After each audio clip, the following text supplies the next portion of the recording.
Welcome to Armchair Expert, Experts on Expert. I'm Dax Shepard. I'm joined by Lily Padman. Hi. Confusing guest today. Very. Very confusing. James Kimmel Jr. Not the son or father. Of Jimmy Kimmel. Correct. Yes. But you know, Jimmy Kimmel's already a junior. Oh. So he would have to be the third. Oh. Okay, that's neither here nor there. James Kimmel Jr. is a lecturer in psychiatry at the Yale School of Medicine, a lawyer, and the founder and co-director of the Yale Collaborative for Motive Control Studies. His previous two books are Suing for Peace and The Trial of Fallen Angels, and he has a new book out right now that I have not been able to stop thinking about. I think I talked about in a previous fact check. It's really kind of ruining my enjoyment of revenge movies and my own fantasies. His new book is The Science of Revenge, Understanding the World's Deadliest Addiction and How to Overcome It. This was a wild episode. It was really interesting and important.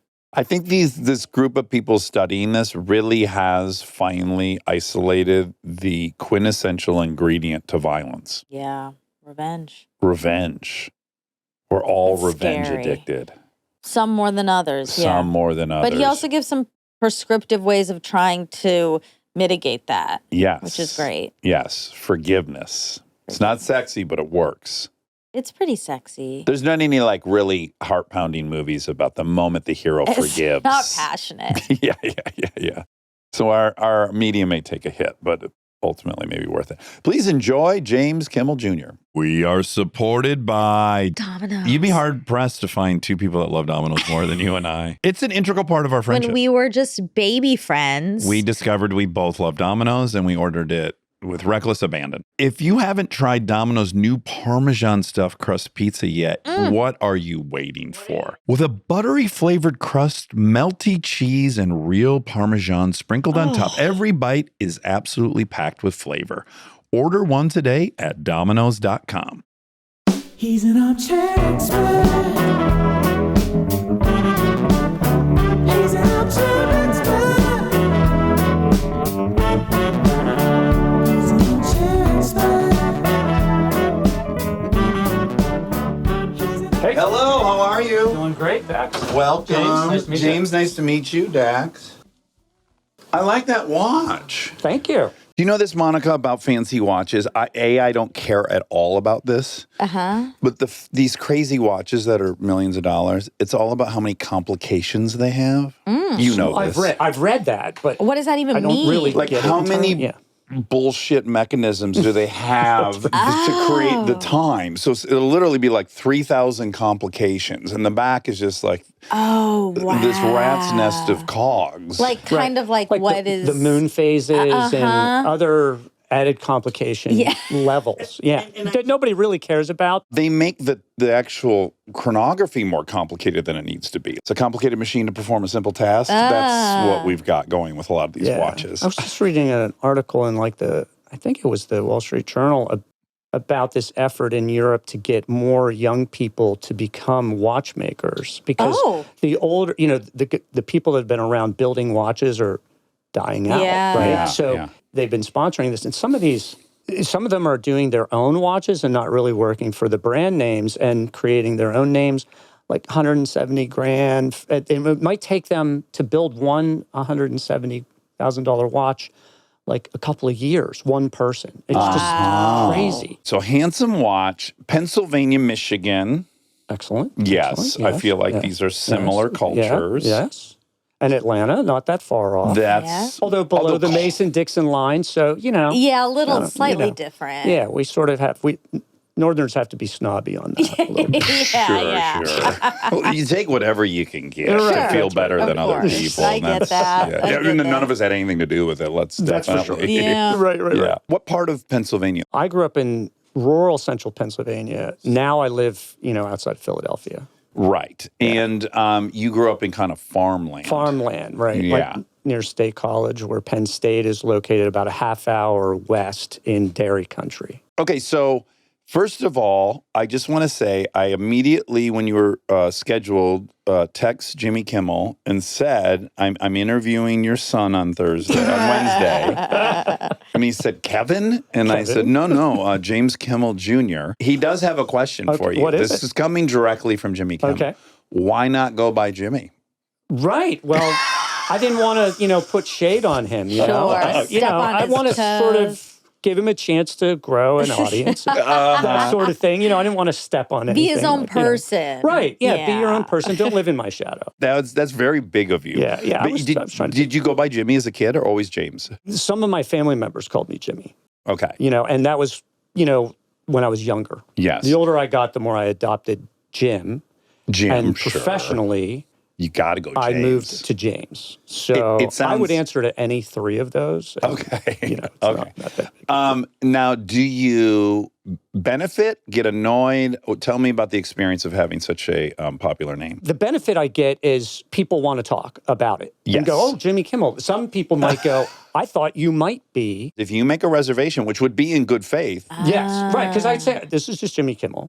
But I don't do that because, again, I don't want to throw shade on him. Yeah. Wow, You you have should- a lot of integrity over Yeah, there. I'm trying to be a good guy. I don't you want- should 1,000% make reservations in New York at the hardest places and do it for see what Jimmy happens. Kimmel. Yeah. And then when you get there, if they're mad, you show them your license. Yeah. And what are they going to say? Like, will we take away the reservation? They're not. That's right. Exactly. There's a famous physicist, Brian Cox, and there's also a very famous British actor, Brian Cox, who was on Succession.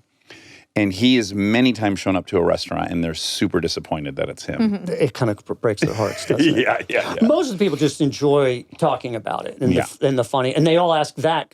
Your question is the question I always get asked. Do you get asked 1,000 times anything about, Jimmy Kimmel? Well, what he did, and he had me and Dr. Phil on, okay? Okay. And he brought us, not on the show, but in this photo. 'Cause Okay. Phil had done an interview with Trump. Okay. And Phil had brought me up in the interview with the Donald. And did Trump get super confused? He wasn't. That's a good question. Yeah. Actually, I haven't heard that question before. That's interesting. Did he go, huh? Right. He did not. Okay. But that then got to Jimmy. So he's like, so he brings up to the audience, hey, listen to this name that Phil brings up during this interview with Trump. And everybody, of course, explodes. And then he's like, yeah, I'm really I'm a researcher when I'm not on stage up here, which was kind of cool. And then he brought both of our pictures up. And then in this really mad swipe, as nice as I've been, right? I've been a very moral, You have. good boy, right? You have. Yeah. And he puts a side-by-side of Dr. Phil and I up, and he goes, look, everything that Dr. Phil touches turns bald. Boom. Oh, no. Really not That's necessary. a cheap You know. shot. Yeah, Jimmy. it's a cheap shot. Again, you got to was feed very the funny, inferno of content. Yeah, you do. So being a revenge researcher, I've been plotting how to get my revenge against Jimmy for, months now, and I don't know how to do it. I'm going to add, and I'll put a bow on this Jimmy Kimmel thing. Not the dude to pick a prank fight with. Oh. That's kind of his he's bread and butter. He's expert. Okay, so your book, The Science of Revenge, Understanding the World's Deadliest Addiction and How to Overcome It, we're going to learn all about. But I think you do have an incredibly interesting story to your obsession with the topic of revenge as addiction. And I guess I'd love to start there. Sure. We know you're from Pennsylvania. We know it was farm town. And what was that experience like? My folks moved our family to this farm. It had been my great-grandfather's farm when I was age 12. Uh-huh. And when I got there, I just thought this was the most amazing place to be raised ever, on a farm. We had a small herd of Black Angus cattle. We had some pigs and chickens and things like that. And about 100 acres, but surrounded by dairy farms that were real working dairy farms. Yeah. My dad was an insurance agent, not a farmer, so that's how we made our living. And these animals were still my great-grandfather's, and I worked with him taking care of them. Yeah. So I wasn't like a real, raised from the land kid. And you moved at 12? I was 12. That's right. rough. You're And moving it's a into tough time. 7th grade, 6th or 7th grade. That was it, 7th grade. Yeah, that's a rough time to move. Yeah, it's a rough time to move, but I wanted these guys, I wanted to fit in, I wanted these guys to like me, I wanted to hang out with them. They had like the really amazing tractors, and I'm kind of a tractor nut. And they had the big stuff. We had like this old 1950, worked only half the time, little small Ford tractor. But I really wanted them to like me. So I joined VOAG classes in middle school and high school. And I learned how to, I built a hay wagon from scratch. I learned how to weld. I learned how to cut wood. I learned how to take care of animals. You couldn't have done more. I wanted to grow up and become a farmer. That was my career goal. And so I, kept reaching out to these guys to try to befriend them, and they were not having any of that. And at first they started shunning me and just kind of like, you're not one of us, just move along, half city boy. But later on, that turned into bullying, and that bullying got, went from words to small acts of violence to, more like kicking and shoving and kind of smacking me around and they were always in a group, and I'm not, a huge guy, and it was one of me against maybe 10 of them. Yeah. So there was not much I could do about it, and it was early 80s. So that, anti-bullying programs and things like that were not prevalent in schools. They weren't in mine. Nobody talked about it. You do 5 years of this. Ugh.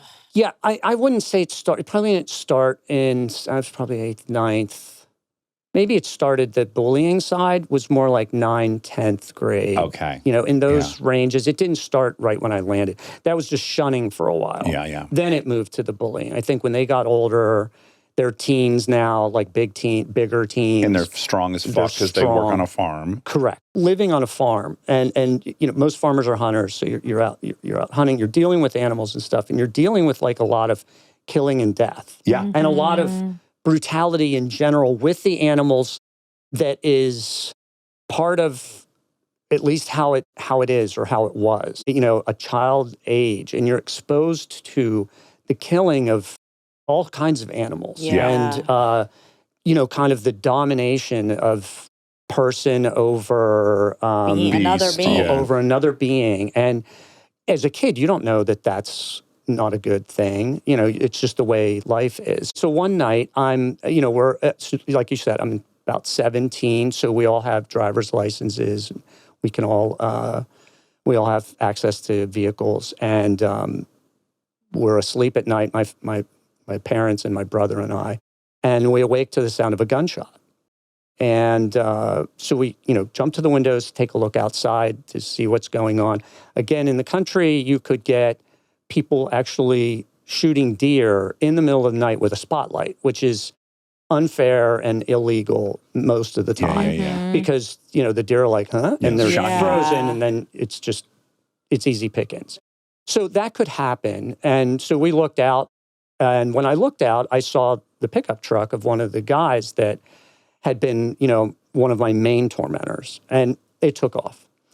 And we looked around the house and didn't see any damage and figured, maybe they were just spotlighting, like I said. So we all went back to bed. The next day, one of my jobs in the morning was to take care of our animals before I went to school. So go out and feed the cows, the pigs, and feed and water our dog, a beautiful beagle named Paula, right? And she was in her pen with a bullet hole in her head, laying in a pool of blood. Oh my God. Wasn't that just What the fuck? so cruel and terrible? And it never doesn't get that reaction that you're that's having, horrific. Monica. That's just, it is horrific. In her pen, I can't even imagine doing that. Yeah. Let alone having a reason to want to do that. Yes. In this case. Ugh. So, we, my folks called this state police, or who patrols these, vast farm, rural areas in Pennsylvania. Again, early 80s. And they're like, this is bad. It's, it sucks. They weren't in any way insensitive to what happened, but they were also Not like, going to launch an investigation. Just not going to do anything. Yeah. We're sorry. If it gets worse, let us know. But it's kind of like, it's an animal. Yeah. And so nothing happened. And my dad, who was this insurance agent, often was selling insurance to farmers. So he wasn't about to Steer the jump bottle into up. the middle Yeah. of this kind of kids dispute, even though he was not at all happy with what happened to the dog. And so nothing happened. We all kind of went back to our, regularly scheduled lives. About 2 weeks later, my folks were out pretty late at night. I was home by myself. And I heard a vehicle come to a slow stop in front of our house. We lived on a one-lane country road, so, you would pick that up.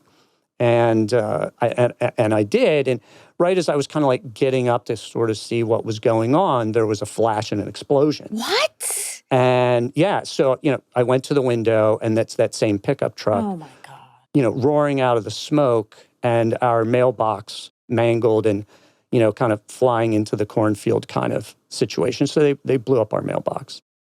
And that was it for me, Jimmy. They had reached critical mass. They had reached critical mass. Yeah. So like I said, we were hunters. I had been shooting guns since I was like 8 years old. Had plenty of guns in the house. My dad had a loaded revolver that he kept in a nightstand.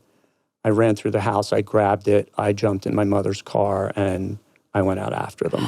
Whoa. As fast as I could. So I'm driving down this one-lane country road, hitting, enormous speeds, just, screaming and shouting at the top You're of in my the lungs midbrain. in rage. Yeah. Frontal lobe's offline. Yeah, it's all, yeah, it's just all, it is, it's It's fight or all flight, and instinct, it's fight. I'm fight now. Yeah. Yeah. I eventually caught up to them on one of their farms. I kind of cornered them against a barn. And they were still in the truck, and I was pulled up with my brights on, 3 or 4 heads in the back of the pickup truck window, and they start climbing out, squinting through my bright beams, trying to figure out who had just come roaring down their drive. They may or may not have recognized it was my mother's car. I was still in the car. So they get out, they're staring, they're looking, and I'm like, it's go time. And so I grabbed the gun, and what was clear to me at that moment was that they were confused. They were unarmed. They couldn't have known I had a gun.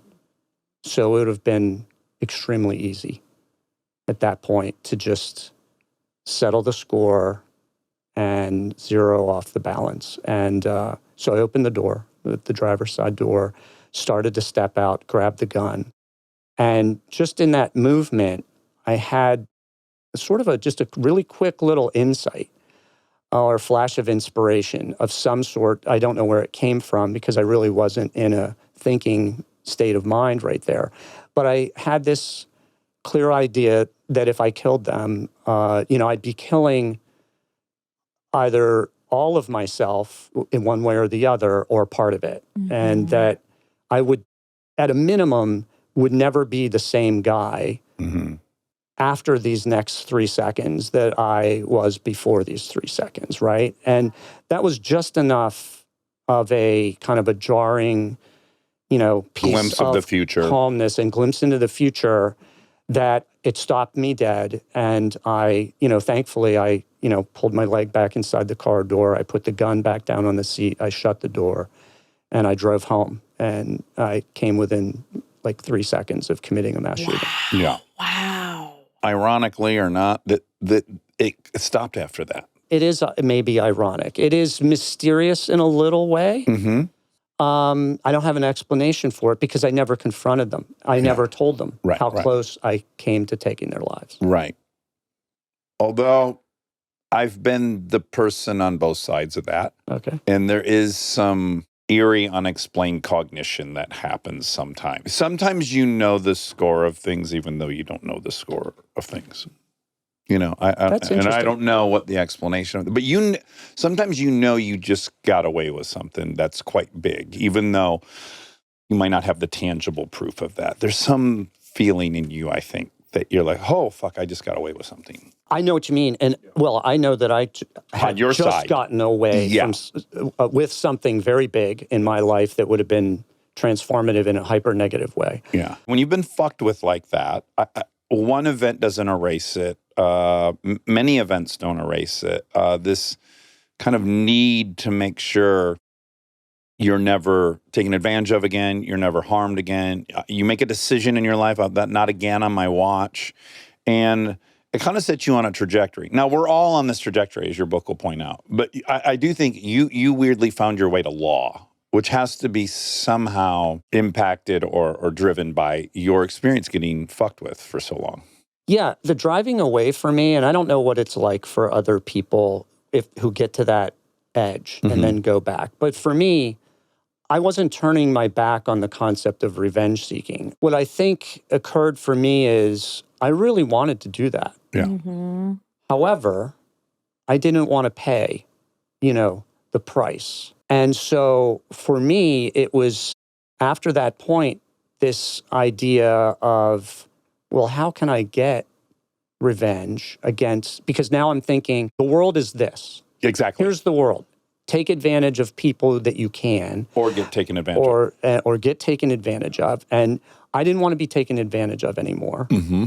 I just didn't want to either get killed or go to jail or think of myself as a murderer because I'm not a murderer. And I don't want to be, that's not my identity that I can accept. But an element that's left out of your story, which I think is involved in your story, is you need to reclaim your masculinity in some sense. That's true too. Yeah. And it's a very big, and that's a great point. And I'm rarely asked about that. Yeah. The masculine toxicity of all that we've been discussing right now. When it's robbed of you, yeah. and then it's robbed of you publicly, Right. it is a very deep wound for us. It is deep. It's hard to overcome that. Yeah.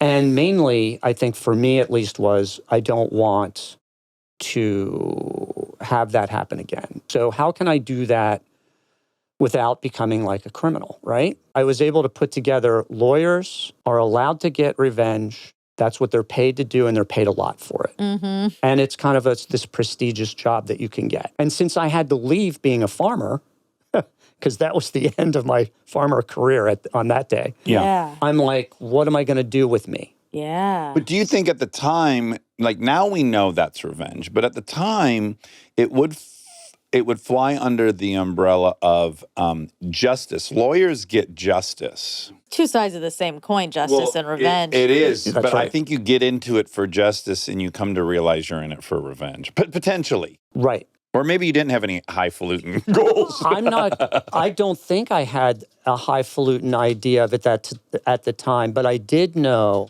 instinctively that is the legal way that you solve problems, right? Uh-huh. And that the legal way involves, you go to court and you get a judge to say who's right and who's wrong. And then the judge gets to order a sheriff who gets to have a gun to kind of do what's going to happen. Yeah. Right?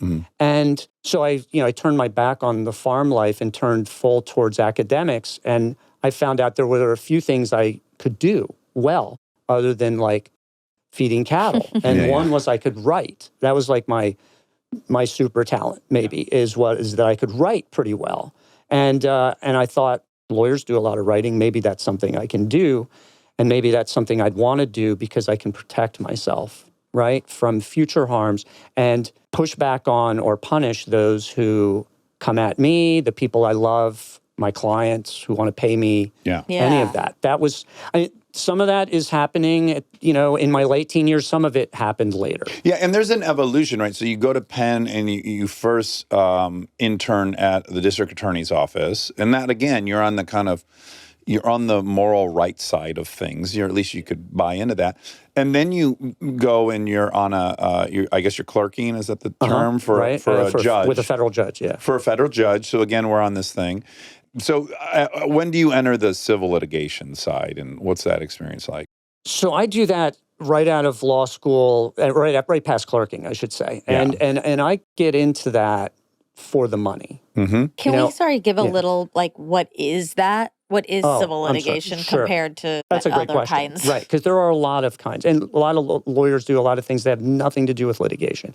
I wanted to be a litigator. I wanted to be in a court. There's kind of two ways there's two ways to get retribution in the legal system. One is through the criminal justice system if somebody commits a crime.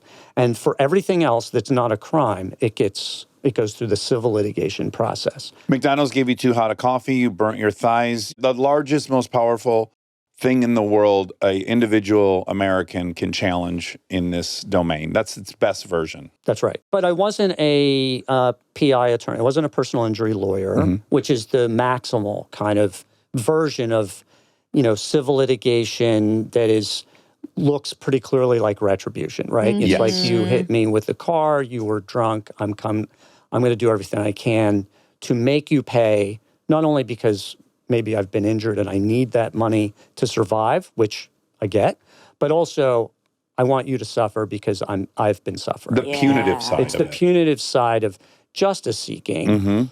And so justice does have that. It's the two-headed coin.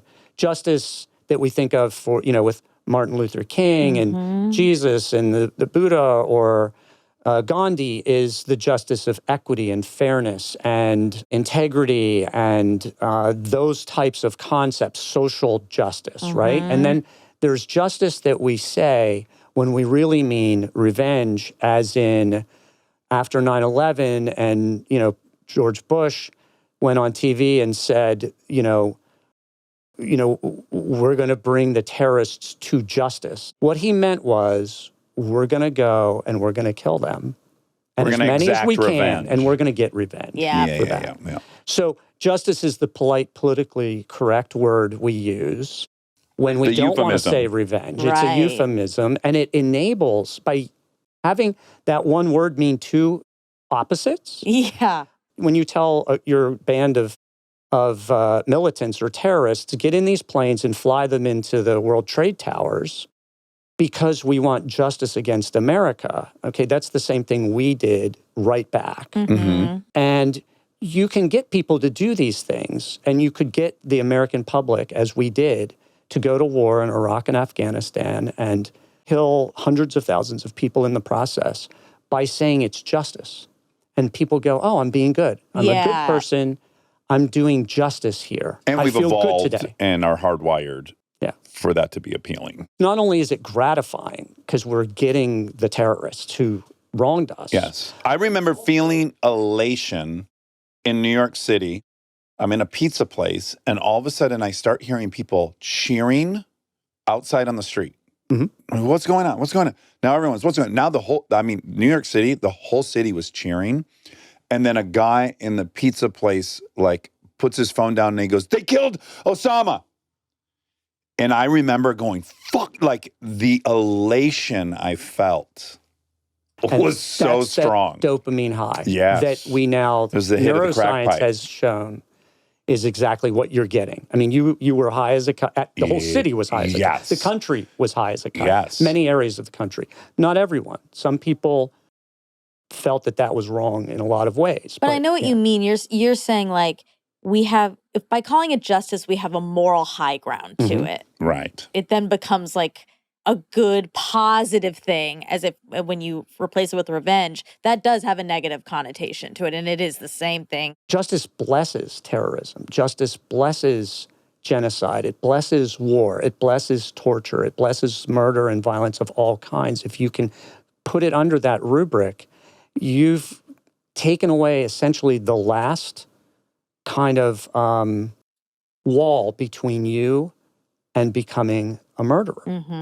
And religions will cast it as justice seeking in order to endorse it and give it their stamp of approval as well.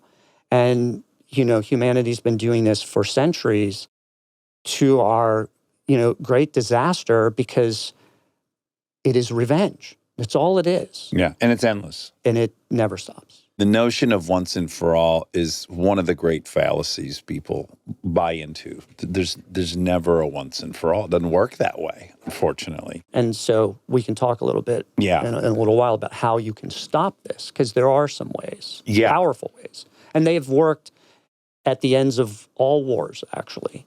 Because we always think war ends with a military conquest, and that's not really true. Shooting might end with a surrender or some sort of a treaty, a complete a treaty or a complete military victory. But that's not the victory that maintains the peace at any moment after that victory. That victory comes through actual national forgiveness of the two warring parties and cooperation. And we have, after the Civil War, the Revolutionary War, World War I, World War II. All of our wars in America have ended that same way, or otherwise we'd be back fighting again and again and again, like between 1 and 2. Stay tuned for more Armchair Expert, if you dare.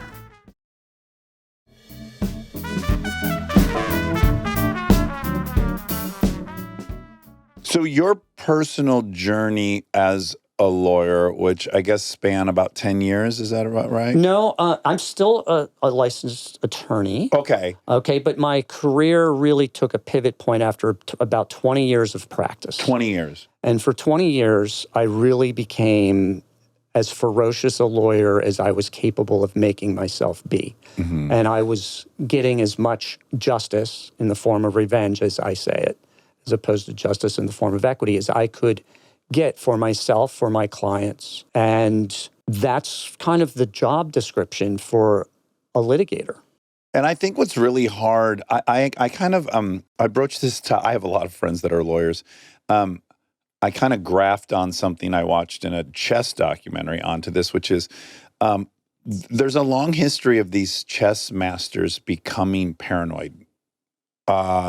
Their mental health, Bobby Fischer even was living in England as an anti-Semite, a lot of really weird stories in the chess master world. And the reigning theory is they spend so much time in their mind foreseeing doom. Mm-hmm. It's all they do for 12 hours a day. And you really format and embolden that neural pathway to the degree that it now infects everything you see in life, because that's what you're using. And so a couple of lawyer friends of mine have said, you spend a lot of your time figuring out how to not get fucked, as a lot of my lawyers say, right? Friends. And how on earth do you leave the office, and then the brain that does that all day long at a high level, how then when you're at the restaurant are you not, and then with your family? And so I guess, at least from your book, that did happen to you, right? It kind of bled into everything. Yeah, I couldn't separate it. With my family, my wife, my kids, my in-laws, my neighbors, there really wasn't any part of my life, I think, that was untouched. And that's a pretty good description of how I felt, which is you're taking this entire way of being, which is attack or be attacked, and strategy, and then, but there's an additional piece to it. So there's that living in your mind, trying to avoid getting fucked. Mm-hmm. Clearly, there's that extra piece of what I would say is feeling victimized, either directly as the lawyer or for your client. Anytime I would interview a client, or when I was a prosecutor, a victim of a crime, I'm like instantaneously right where they are, feeling what they had gone through. Enraged, and I just want justice in the form of revenge. Yeah. Really badly. Yeah. And I'm, in that sense, a great lawyer, right? Because you want a lawyer to kind of do that. You want them to be fully invested, not just the money, but you want them emotionally there as a warrior, for hire. I'm like a mercenary. Look at the commercials. They're all saying, I will fight for you. That's right. It's unanimous. They all have to tell you, you know. That's exactly right. Yeah. And if you're sitting there and you were just in a car accident and you're looking at a string of these commercials, you're going to want the one with the guy that's just like, just on the edge of crazy, right? I will rip their head off. I'll do anything to these people for you. It's true. I'll kill their families when we're done. And that's why it really is revenge. It's just like you're hiring a soldier or a warrior to go and do this battle for you legally that you really can't do outside of the legal system without going to jail yourself. In some ways, it's an improvement upon Old West justice, right? That's correct. But it's the same thing. It's just we figured out a way to do it a little less. That's right. Lethally. And we have street justice. Every area has their sometimes street justice gunfights and worse. And then we have it in the criminal justice system, and we have it in war. So the real truth of that was, though, is that I did start to bring that into my own personal life with my family, and that caused a lot of problems, as you can imagine. And I felt a lot of guilt and remorse for it, and I wanted to stop.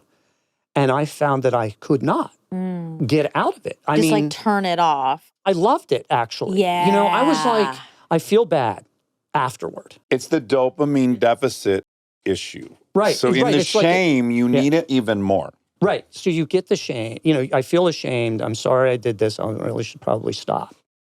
And I'm really sorry. And then, you're starting to be stressed out again, and maybe you have a few cases, and you start to see that somebody has just said something that I interpret as offensive or an insult or unfair. And I'm like, bam, I'm right back in it again. And I want that dose of revenge. That's just how it felt for me. Yeah. But I didn't understand at all what was going on for me because there has been no research into this at all at that time. And I was starting to suspect I was an addict, and there are no, 12-step programs for revenge addicts out there. Yeah. Wow. You hit a low point, I guess 2004 or 5-ish. Yeah, right around 2004, I think, is when that occurred. And, I'm just absolutely hating, by this point, my job, but I'm loving the doses I get in between. So I'm hating my life. It's against a lot of my spiritual values. I'm a Christian. So I had some fundamental thoughts about Jesus's teachings on forgiveness. And I thought, he's got to be talking about more than just like a way to get into heaven. Because he doesn't just say, forgive and you go to heaven. He was like, you should forgive 70 times 7. That's a lot of time. Why? What does it mean? And I didn't understand why. But this was, my lifestyle was against that. It was against what I should be doing with my family in terms of loving and respecting them. And so I think at that point, I had hit a level at which, I was alone in a spare room one night contemplating suicide. And I think, had I gone to a doctor, which I should have, I would have probably been diagnosed as being, clinically depressed. Yeah. And you had kind of made a mess of your career as well at that point? Yeah, I had tried to kind of wean myself off of it by going from a big, high-powered litigation firm to smaller firms to kind of part-time to my own firm, and I was an independent contractor working for other firms when I wanted to. I even tried, I set up a... By the way, can I just say, because I'm an addict. Okay. So that's like, Yeah. I'm not going to drink whiskey, I'm going to drink red wine. I'm not drinking red wine, I'm drinking beer. Now I'm going to drink on the weekends. You're trying all the many things an addict tries. Bargaining. Other than quitting. Other than quitting, right. Yeah, because... And I wanted to quit. I got closer and closer to quitting. I even set up I'd been a business major in college, and I set up a business where we would hire lawyers in India to do legal research for lawyers in America, and they can do it for less because of the economic exchange. So I had even tried to get that going, but it kind of flopped, and I really wasn't, my heart wasn't in it, but I invented some software to make it work. On that. Not enough dopamine there. And I just kept coming back to the master, right? I kept coming back to the drug. And so I happened to have a client who was a psychologist, a friend of mine from college, actually. And I said, I think I'm freaking addicted to, revenge seeking or justice seeking. And he was like, you're not. There's no such thing. I think you're tired. Why don't you take a vacation? And I'm like, you're probably right. A vacation. But I said, buddy, how about would you just send me, first of all, tell me how you as a doctor, a psychologist, how do you diagnose somebody with addiction? And he said, well, first of all, there is no diagnosis for addiction. It's a substance use disorder or a gambling disorder, things like that. But he said there's this book called the DSM, the Diagnostic and Statistical Manual, and it has 11 criteria, and we use that while we're interviewing somebody. And I said, can you send me a copy of this book? And he said, how about go on vacation? And I said, how about send me a copy of the book and I'll think about it. So he did, which was very nice of him. And when I got it, I just went right. As soon as it came in the mail, I just opened it up, figured out what page this was on. And there are 11 criteria for substance use disorder. Things like, do you use more of the substance despite the harm it's doing to, your life, your social obligations? Do you want to try to cut down but find that you can't? All the things you just said, Dax. You know them, right? So I just crossed off the word substance and inserted the word justice. Yeah. And I went and counted them up, and there's a scale, and 3 or 4 is you have a minor substance use disorder, and maybe the 5, 6, 7 range is moderate, and then beyond that is like major or severe, actually. And I was like 7, 8, 9 in there. It goes up to 11. And I went, I have a severe justice addiction. Yeah. Is what I think I have. But Yeah. nobody Yeah. would believe It that. sounds silly Yeah. on the surface. Right. Yeah. But it makes I mean, I don't total think so because, sense. again, I'm Yeah. an addict and I see addicts everywhere. There's many that have been yet to be studied or labeled. Correct. Yeah, categorized. But what is serious about it, and because it does sound a little bit silly to cross those off, because you could insert, in fairness, you could insert all kinds of words in there. I like ice cream and just put ice cream in there. But what you wouldn't get with ice cream unless you became obese and got sick from Right. it, usually you don't have a lot of negative consequences. It's not generally impacting your There's life. no wreckage. There's really no wreckage, right? yeah. So you probably don't have an addiction because the classic definition of addiction is the inability to resist an impulse despite the negative consequences. That's kind of the crystalline definition of addiction, which I'm sure you know that. I remember people being outraged when Tiger Woods claimed he had a sexual addiction, and so many people were like, everyone likes sex. I'm like, let me tell you the difference. Like, if it's ruining your life and you're trying your hardest to not do it and you continue to do it compulsively and you absolutely cannot stop, that's addiction. I don't care what the thing is. He ruined his fucking life. And he did. He had a ton of negative And he consequences. wants to stop, Yeah. And he went to a treatment center to try to stop. Like, Correct. I know you think this is like a media curating or something, but that's not, It's not, and that's Yeah. exactly right. And I think, addiction scientists, that's how they define it. And they're broader than just the DSM, which is narrowly tailored to substance and gambling, and that's about it right now. Right. With the possibility of a few things like gaming and food and shopping, a little bit, but none of them have been honored with the true label. Yeah, your of insurance might not diagnosis. cover it. Right, exactly. Basically. Right. Yeah, exactly. So you go on this self-motivated path to start really studying this. And how do you submerge yourself in it? Like, what do you start reading? Do you take classes? How do you become a buff on this? At first, I wrote a book called Suing for Peace, and I took a spiritual approach. My thought was, and a lot of people with addiction, they kind of turn to spirituality maybe first, going, I need a higher power here to help me because whatever powers I have are insufficient, for sure. Right. So I studied the world's justice teachings on forgiveness and revenge seeking, or justice and forgiveness. And I found by going through that, that anything you want to do is okay. Basically, and it's scary, but in almost all of the religions, except perhaps Taoism and Buddhism, there are teachings that support overtly an eye for an eye and a tooth for a tooth revenge seeking. We know that. And there are forgiveness teachings. So, in the Mosaic religions or the Abrahamic religions of Christianity, Judaism, and Islam, they all three have both teachings simultaneously at the same time. But Christianity and Judaism are split, and you have Jesus saying, no, don't seek revenge, turn the other cheek. Yeah.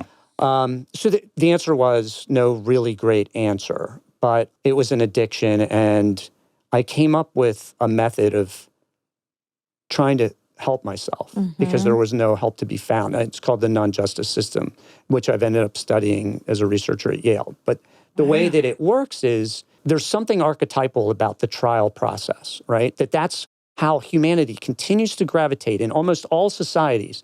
If somebody violates a social norm or harms somebody, there's usually a tribunal, there's usually a judge of some sort, there's usually an opportunity to present your case and defend yourself. There is a judgment, and then it may be followed by some form of punishment.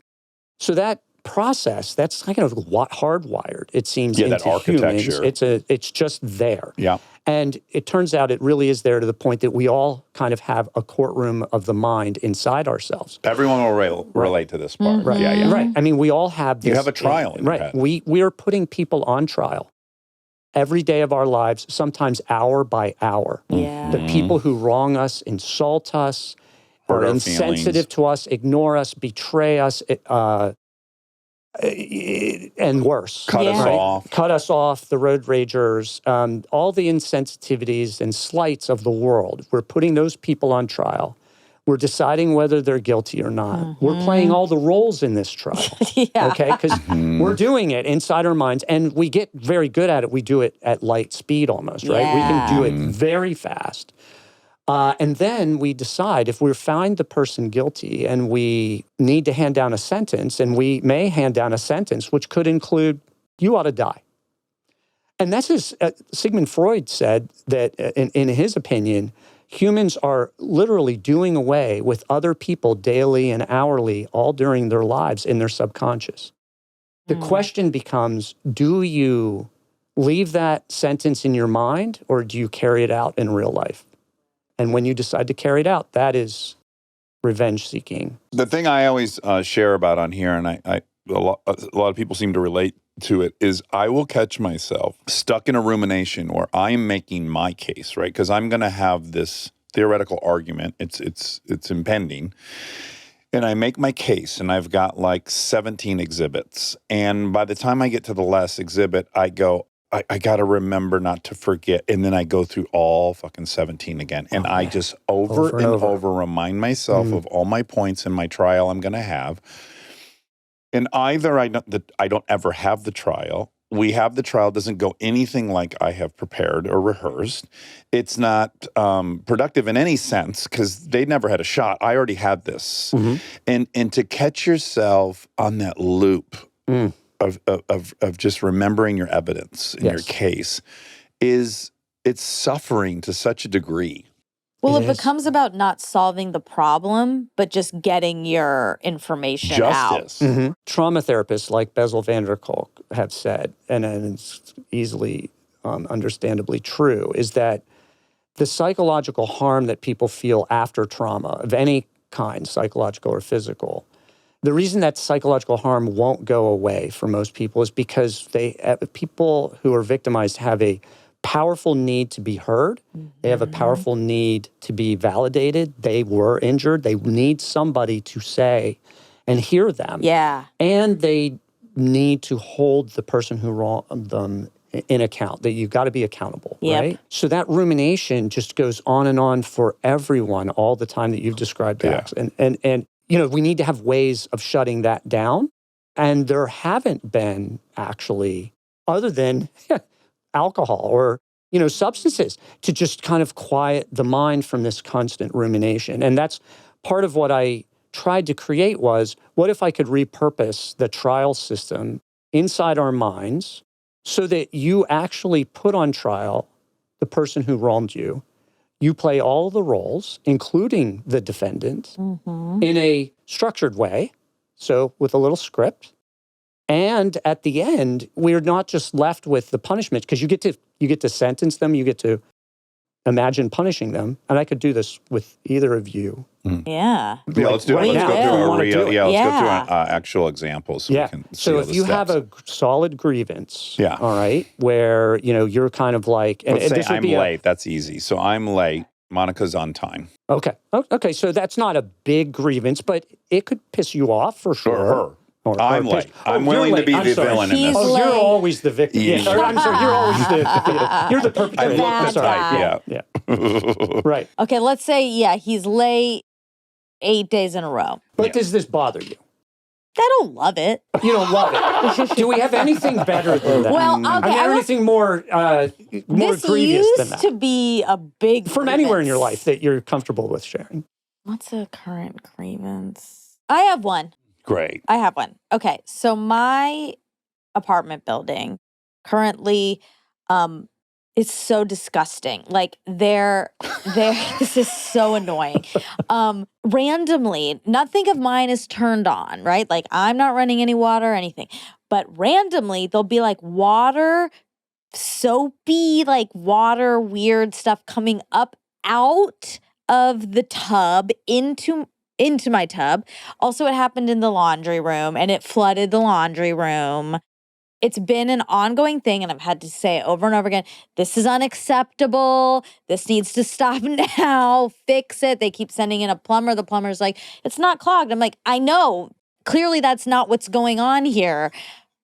What are you going to do? Like, what are we going to do? So that's my grievance. Okay, so they're not reacting. They're not fixing the situation no. at all, right? Okay, so let's just do it. Let's just do it. So I'm going to add, they're placating you. That's a trigger for me. to keep it shortish, we'll just say that you've just begun testifying as the victim. Okay. So imagine now that you're in a courtroom. Okay. You could close your eyes for a second and just sort of picture the judge's bench and the lawyer's tables and the jury box and maybe the defendant, like, is the landlord, and they're over at their table, and you're over in your thing. You're in at your table, and there's a judge up there, and you're now on the witness stand, and you're testifying to what they've done to you and what has happened to you. And this could be something really significant. So I've done this with people with serious sexual violence, murder, people whose family members have been killed. So it can be as big or as small as your life, right? But let's just stick with yours. So you testify that has happened, and tell us how that has made you feel. Totally disrespected. I pay money to live here, and I feel that this is the basic level of care and hygiene that should be handled by the landlord quickly. Okay. So great. It's very annoying. Yeah. Yeah. All right. So let's stop with the victim testimony for a minute, and let's switch over to, so now you're going to play the role of the landlord. Okay. So the landlord was over at that table, and now the landlord's walking up to the stand and sitting down. Mm-hmm. You're just sitting and watching. Yep. That's you as the victim, but now you are the landlord. So it's actually you in the witness stand. Okay? Okay. All right. So you've got to switch that role. Okay. And now your lawyer, very well paid, good lawyer, is going to ask you. Jimmy Kimmel Jr. And his name's, right, Jimmy Kimmel Jr. Thank you. Thanks for that advertisement. And he's going to ask you, so what's your side of the story? Monica has complained about some water leaking into her building. She showed me pictures. It looks bad. I've sent the plumber in multiple times. The plumber doesn't know what's wrong. He's snaked the drain, and it's still happening. She's still complaining about it, but there's not much more I can do. You would probably add that you're looking over like 18 units. There's one of you. You don't have access to everyone else's. The plumber thinks maybe if he chased down this problem and all these other people's units, I can't get them to agree to let the plumber in because they don't have an issue. There might be a lot she might feel like, I'm doing really everything one person can do with these 18 units. And I keep sending the plumber, and I'm as frustrated with the plumber as Monica is. And she somehow is holding me responsible as if I'm putting the suds in her tub, and I don't either have anything to do with it. We're on the same team here. All right. So you've just, now, Monica, in your own role, you've just sat and listened to the defendant testify, both versions. Uh-huh. How did it make you feel to, hear the defendant's story? What was that like for you? I understand that there's a lot on her plate. She's just a person. She's not, a machine. She can't just make sure something gets done because I want it done fast. And I still think, unfortunately, I do think it is her job to make sure that the building is run up to code. So though I have compassion for her, I would still like the thing to be done properly. So how do you find, as the jury, is the landlord guilty or innocent? I think she's guilty. Okay. I do think that, objectively. That's fair. You're the jury and you get to say what you want. You don't have to apologize. Well, I feel bad for her. And I do, which is why I think I can really do this objectively to some extent. Like, I don't think she's a bad person. So what should your sentence be? Since you found the landlord guilty, you're going to have to hand down a sentence. And in the non-justice system, which is what this is called, or the miracle court, because there's a free app that you can use that. Oh, cool. An audio-driven app where it takes you through all the steps more methodically than I'm doing right now. But in that you do need to have a sentence. This is hard. This part's hard. Mhm. So I definitely don't want her to get fired. Okay. So I'm not sentencing her with that. Can I suggest a sentence that I bet you would love? Sure. She has to have the same foam coming out of her tub and her laundry room.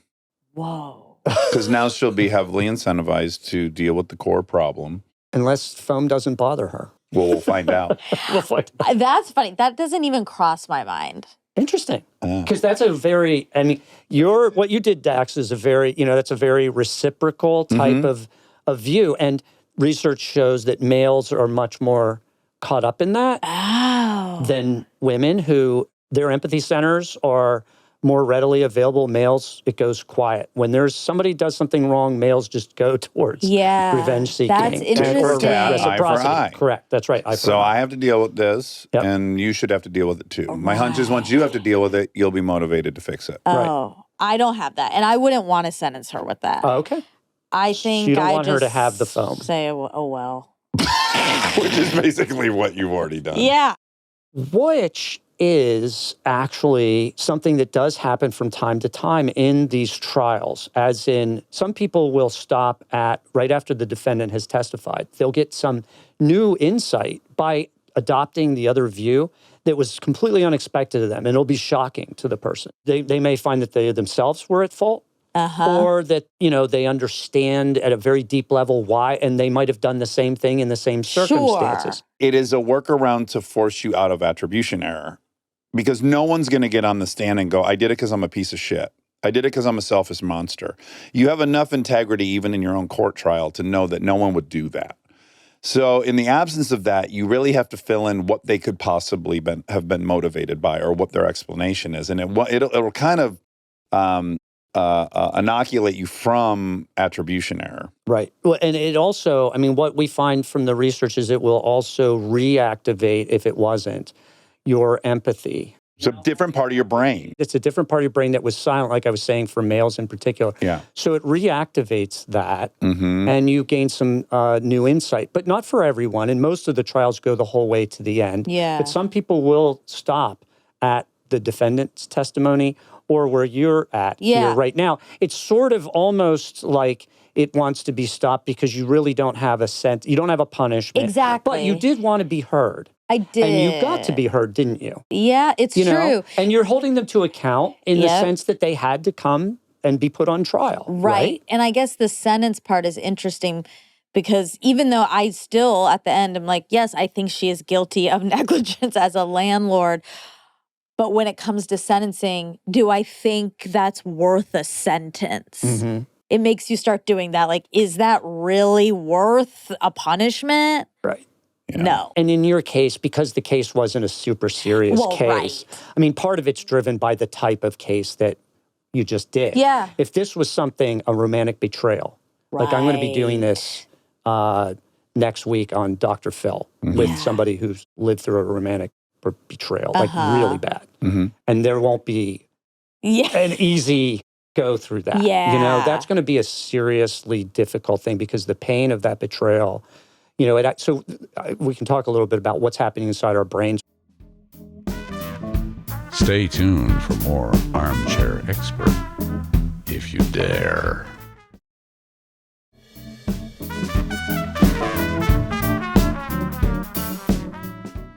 In the 20 years that you've been studying it, we've made a lot of progress in this realm, and other people have gotten interested in it in the way you were. And we also have had technological breakthroughs where we can now do fMRIs and we can watch people's brains while they are engaged in revenge fantasy, when they're engaged in this. And then we see, undeniably, this is the exact same pattern we see in addiction. And please explain that reward system and how that's hijacking your brain. So what neuroscientists have found is that your brain on revenge looks like your brain on drugs. It is kind of identical. Indistinguishable. Almost indistinguishable. This is like an amazingly big breakthrough that it really hasn't been recognized at all by society. And the reason is because we now, what follows from that is we now understand the biological cause of violence.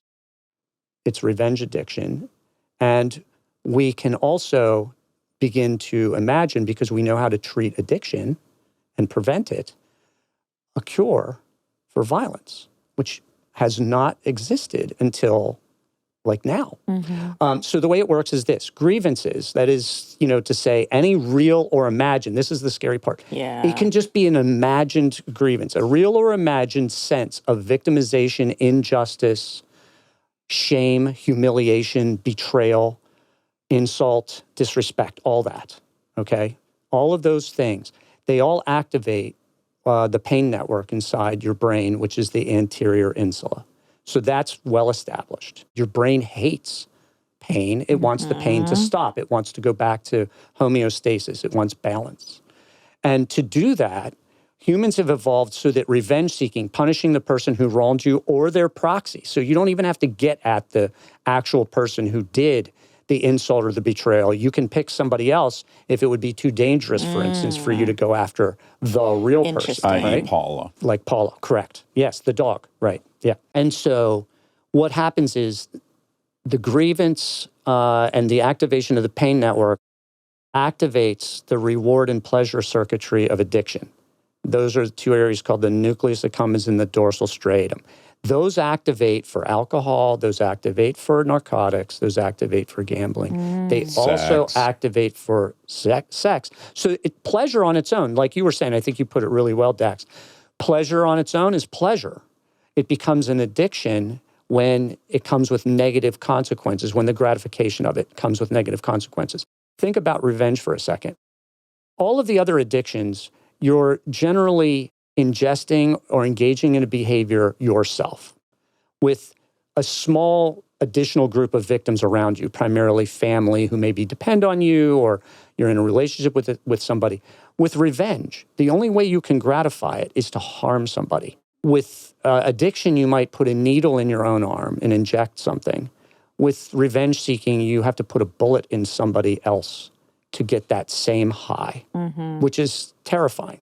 But it's been that way throughout recorded human history. We just haven't had the tools and the technology to see that that's what is driving these crazy things like mass shootings or insurrections or wars or all these things that are all revenge-driven cravings. When you go through those two parts, the last part of your brain that is critical is the prefrontal cortex, which is the control center that's to give you self-control and your executive function. And modeling the future. And predicting modeling the how you'll future. feel after this. Correct. Yeah. That area of the brain, just like it does in other addictions with revenge, it goes silent. Yeah. And when it does, like you're on a farm and you're picking up a gun and you're going to shoot. And then through the grace of God, somehow it reactivated for me at the last second. I want to put an extra fine point on this. The area of your brain driving that in that moment actually cannot model the future. There is only now. Right. That area of your brain is only now. The prefrontal cortex is in charge of the future and modeling. So it literally can't consider the consequences in ways. You mean the reward circuitry cannot, it is all about gratification. The amygdala, all these areas and the of amygdala, early, they are incapable of That's correct. jumping they ahead. just want pleasure at this second. Now. And that's the mandate, and it has no capability, to resist that. That other part of your brain needs to be functional. So if that's not available at that moment when you're craving making yourself feel better. So we seek revenge to make ourselves feel better. It feels pleasurable. It gives us a hit of dopamine, and that takes away some of the pain of that betrayal or that insult or the drain backing up for the 15th time in your apartment, right? It does all The kind way to say it is like to exit discomfort. Yeah. You're very uncomfortable. You're very uncomfortable. And your brain Or wants you to not be uncomfortable. Correct. And it's or a worse, genius. my dog was killed, right? And Yeah. there's a lot of discomfort in that. Yes. Or somebody just invaded your country. And the brain does its fastest, most creative thinking in that moment. It'll figure out the thing that can alleviate your suffering. Which is go get revenge, right? Yeah. Right. That is evolved, it's believed, from as early as like the Ice Age, when humans started to live in societies and needed to be able to stop people from stealing my wife or my bag of, my the meat that I just killed 2 days ago, or how to cause people to comply with social norms of the group, right? So punishments that are adaptive, which is, like teaching a child, if you eat too much ice cream, you're going to get sick and it's bad for you. And then you punish them and say, well, you're going to have to stop watching television for an hour. That's retaliatory, right? But it isn't to gratify the parent, it's to teach. The evolutionary psychologists have pinned it as early as the Ice Age, but in the fossil record, the first believed to be active interpersonal violence that's been discovered so far, like 2 holes in the skull of a fossilized skull, goes back 430,000 years. Right. Now, no way to tell what was going on then, of course, but if that's true, and it was an act of interpersonal violence, and if it's true, and I believe it is, and there's a lot of evidence for it in a lot of places, that almost every form of violence at the root is the result of revenge seeking. That is the motive. When after every mass shooting and they go, what was the motive? I always just instantly go, revenge. That's it. All you're really looking for is what was the grievance that started the revenge process. That's what people are looking for. You do a great job in the book to point out, like, the number of sociopaths and psychopaths that might be pursuing violence for pleasure is so, infinitesimal that's not what we're discussing here. And when you look at history, you're not looking at psychopaths that have caused the mass. You're looking at normal people who are revenge seeking. We're looking at normal people who one day, like, I would consider myself a non-psychopath, normal person. Yes. And on one day, after, years of bullying and the killing of the dog and the blowing up the mailbox, was willing to pick up a gun. Yeah. That's happening all the time. Murder, suicides, normal people walking down the street, and all of a sudden enough things happen in the right sequence that this can occur. Yeah. And nations, because it's at the national level and it's at every communal level. Let's talk about Olga. That's a fun kind of. You have a lot of fun in quotes. Interesting is a better word. You have a lot of interesting cases throughout history that you look at. One of them is Olga. This, what I would say, is fascinating. We don't think of women as mass murderers stereotypically. That's true. Right. This woman, Olga Hepnerova, in the 1970s in Czechoslovakia, she had been, we know this after the fact, but she had been bullied. She was bisexual, and that was very frowned upon in that area at the time. And as a young adult, she decided one day, after a lot of what she felt was abuse, to rent a truck and go out and find a crowd of people in Prague, get the truck up to like 40 miles an hour, and drive right through them. And she did. She killed 8 senior citizens. Most of them were older. Oh, God. Wiped them out. Injured another 13 or 12, right? God. Something like that. But before she did it, she wrote a letter that she sent to 2 Prague newspapers explaining what she was about to do. The manifesto element like of this? a manifesto. Yeah. But she was very careful about explaining, like, her thought process in a really important courtroom of the mind sort of way, like we were just doing with you, Monica, and that she decided that she was a victim. She put the people on trial, and she decided that they deserved the death penalty.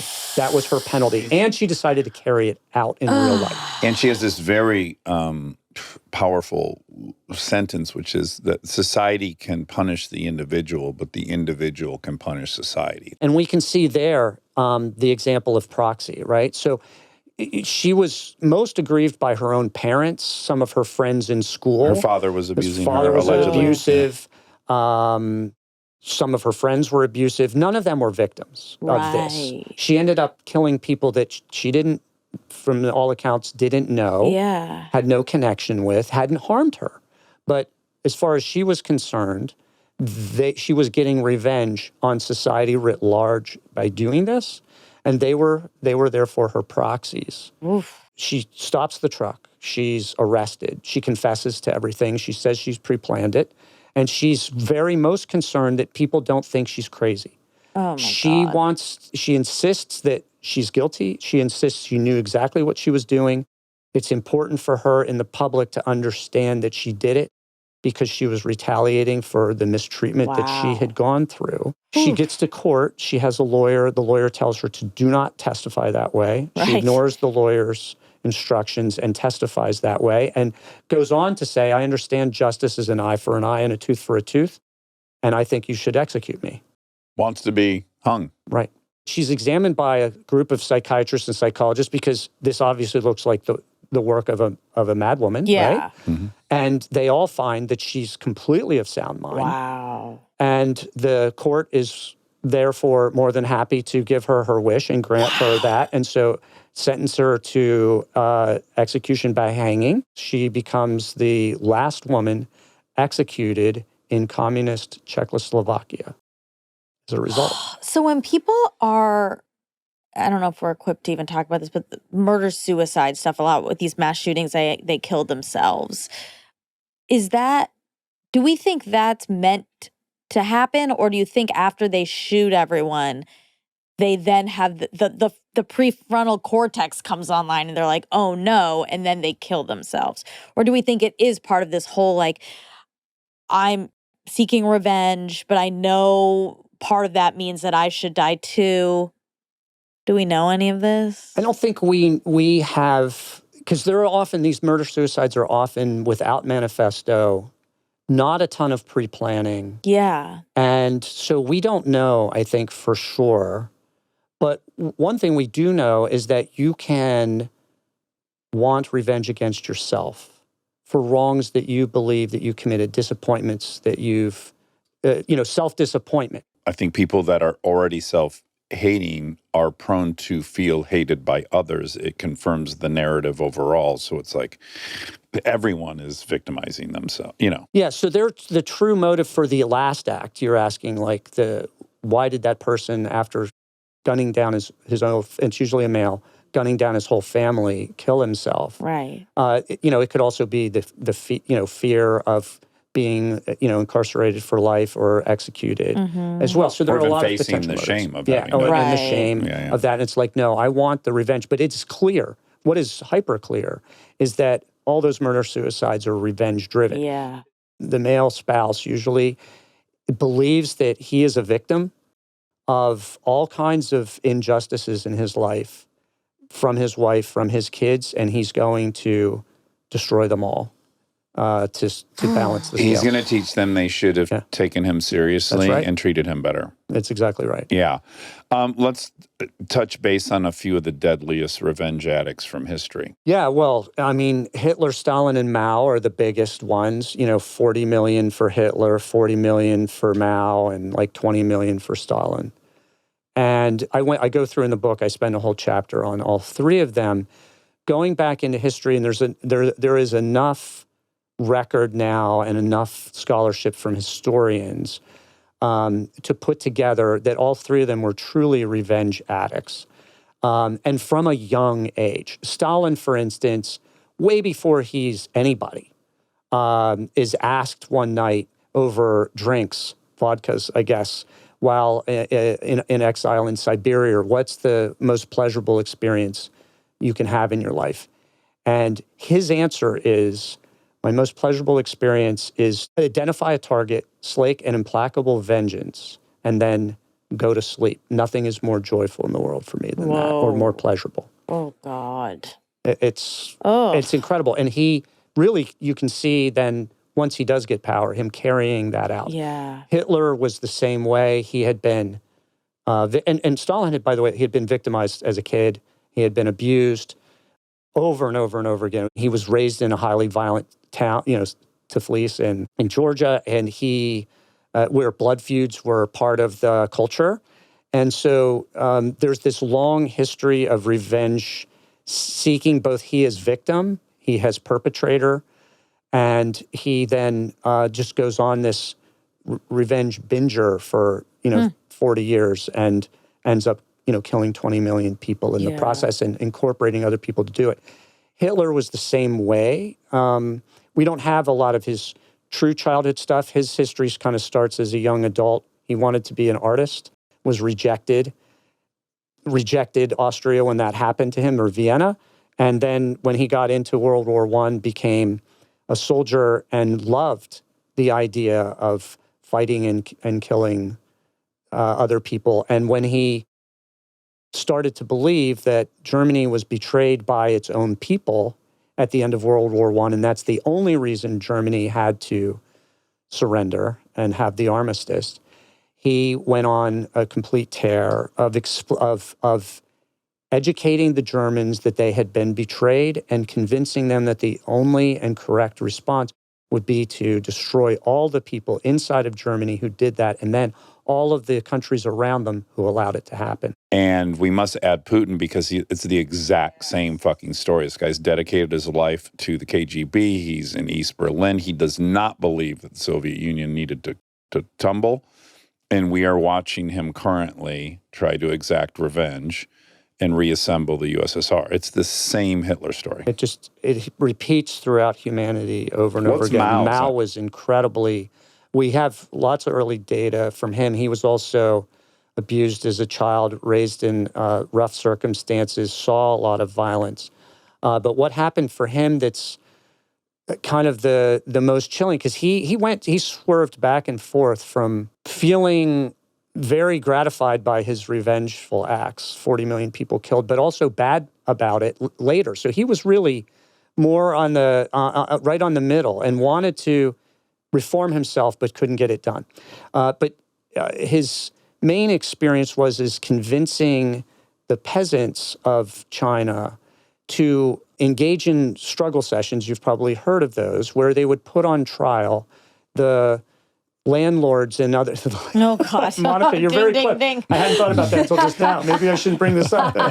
We want to keep you peaceful. Landowners. Yeah, the landlords, landowners, and other people who had abused the peasants, and convinced those peasants to dwell on those grievances for months on end, and then eventually have these great struggle sessions and pageants where they would parade. They captured all the landowners, marched them through the streets, beat them, killed them en masse.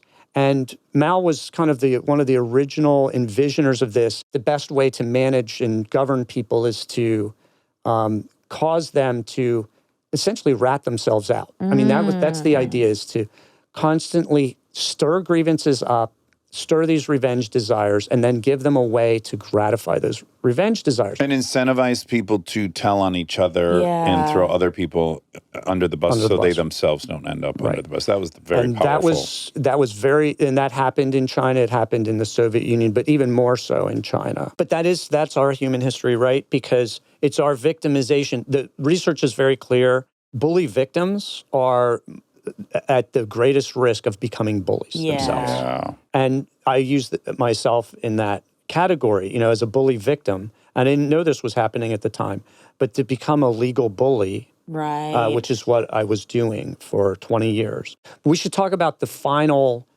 best, because we didn't get to it with you. What do you do when you have revenge cravings? And there's two things. One is we could use an addiction approach. That is things like, cognitive behavioral therapy and motivational interviewing, or even drugs, anti-craving drugs, potentially like GLP-1s at some point, which is really exciting that could potentially happen. If that can reduce other cravings, which they think it can for drugs, as well as food, it may also work. It hasn't been studied for revenge craving, but it probably can. It seems to be working on a lot of addictions. Yeah, it's working on a lot of stuff. So that's really interesting. So we do have that, and we can activate now the public health community, therapists, psychologists, psychiatrists, and everybody else to use, and peer support, like 12-step programs for revenge addicts. I mean, we need that. We've seen like anger management programs that are semi-overlappy with this. Yeah. Right. Without a lot of adjustment, move into an addiction framework. The danger, I think, of anger management is it sort of targets, it's just an anger that you manage, and we can just do that. You can be angry, but it's kind of like, what we know about drugs and alcohol. Even a small amount is too much for you, right? I mean, you can't. I assume one's too many, a million's not enough. And a million's not enough. Well, that's the way for revenge addicts as well. Once you start, you're going to go on a revenge binger, and you're going to hurt yourself and a lot of other people in the process. Yeah. Because it doesn't feel good. Because it doesn't feel good, right? Unfortunately, we're also burdened with this conscience. So it's like, and then that just skyrockets you right back into the cycle again. That is correct. But there's something more powerful than all of these things. Just as the neuroscience was explaining why we have revenge cravings and that they can become addictive, and now we know that, a different group of researchers were looking into what happens inside your brain when you forgive somebody. Yes. And this is amazingly powerful stuff. So it turns out that forgiving benefits the victim, not the perpetrator. It's not a gift. The give in forgiving is not a gift to the person who wronged you. It is a gift to you. Yeah. And that's critical to remember. Neurologically, we now know what happens. And what happens is, so that pain network that I was telling you about of a grievance, the anterior insula, when you just imagine forgiving, and if you had a more serious grievance where I'm like, okay, let's move into this last step, the fifth step of the non-justice system, is to imagine what it might feel like. You don't have to forgive, but just imagine it for a second. Just imagine forgiving now your landlord. Just close your eyes and just think about that for a second. What happens when you do that is that it shuts down the pain network, which is amazing. Instead of covering it up with dopamine, it shuts it down. On top of it, it shuts down the revenge craving reward circuitry of addiction. So now you're no longer being burdened by this constant rumination that Dax had described, right? And then the last thing it does is it reactivates the prefrontal cortex, the decision-making and self-control circuitry. So forgiveness is kind of a human superpower or a miracle drug. We just didn't know it existed. Yeah, the forgiveness part is really great. And I'm just going to add a kind of a woo-woo-y spiritual aspect to it, which is in the process of forgiving people, you will find that you are more open to forgiving yourself. And it's a practice. It's a muscle. And what we really suffer most from is not the grievances we have towards others, but it's our own disappointment in ourselves and our own self-judgment. And so I think the more you forgive people, the more you're able to forgive yourself, which ends quite a bit of suffering as well. I couldn't agree more. And that self-forgiveness, self-revenge is very prevalent and common. Self-forgiveness needs to be more common as an anecdote. And you would get that same experience, which is shutting down the pain, shutting down the desire to harm yourself. I don't mean necessarily physically, but just constantly beating yourself up for who you are and what you've done. And then this better decision-making clarity comes along. And there is a spiritual component if you want it to be, but it doesn't have to be anchored. I think one of the troubles of forgiveness in American society, in addition to the masculine feeling that, oh, if I forgive, then I'm weak. Yeah, right? you've There's been a weakness emasculated. thing. I've been emasculated because I'm not hurting the person who hurt me. And it's not true. You're being intelligent is what you're being.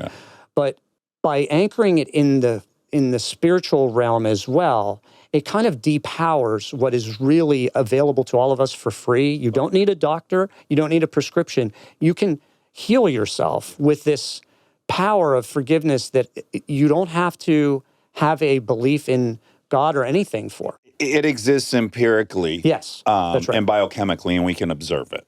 You don't need a spiritual being in the mix. That is correct, right. And you can forgive 1,000,000 times and not harm yourself, right? So you can take this drug, the drug of forgiveness, you can take that as often as you want. Matter of fact, it's highly preferred. And you mentioned this, it's a practice.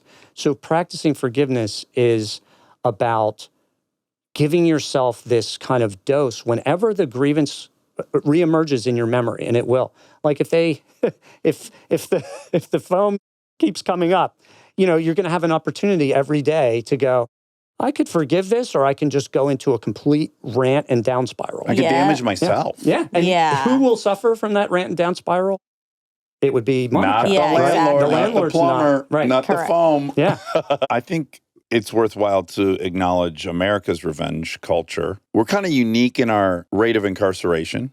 We're kind of unique in our sentencing. We have very punitive politics. As a country, a revenge addict. Yeah, I think America's a revenge-addicted nation. I mean, I think that that's really true. And I think these things happen in cycles throughout history for all countries and all humans, right? Some days we're just on a revenge rage. Other days, we couldn't be more peaceful and lovable to be around. America is now, it's feeling like it's getting towards maximal revenge seeking. We have voted for, somehow, imagine, we voted for a revenge seeking government. And at other times in the course of American history, we voted for more of a forgiving or peace-seeking government. If you wanted to make America truly great again, you would make America forgiving by necessity, because the great powers and great peoples have always been forgiving. We have an incredible relationship with Japan and Germany. Yeah. We have benefited greatly from our forgiveness, as, thank God those places have been willing to forgive us. Right. As I was well. going to say, and them, us. So how did we end World War II that was different from one? When we ended one, we punished the shit out of Germany. Yeah. And Hitler rose in retaliation and said, I will get retaliation against all of you bastards for doing this to us. Yeah. At the end of World War II, Roosevelt and Stalin agreed to do it again and to punish Germany severely at the end of World War II.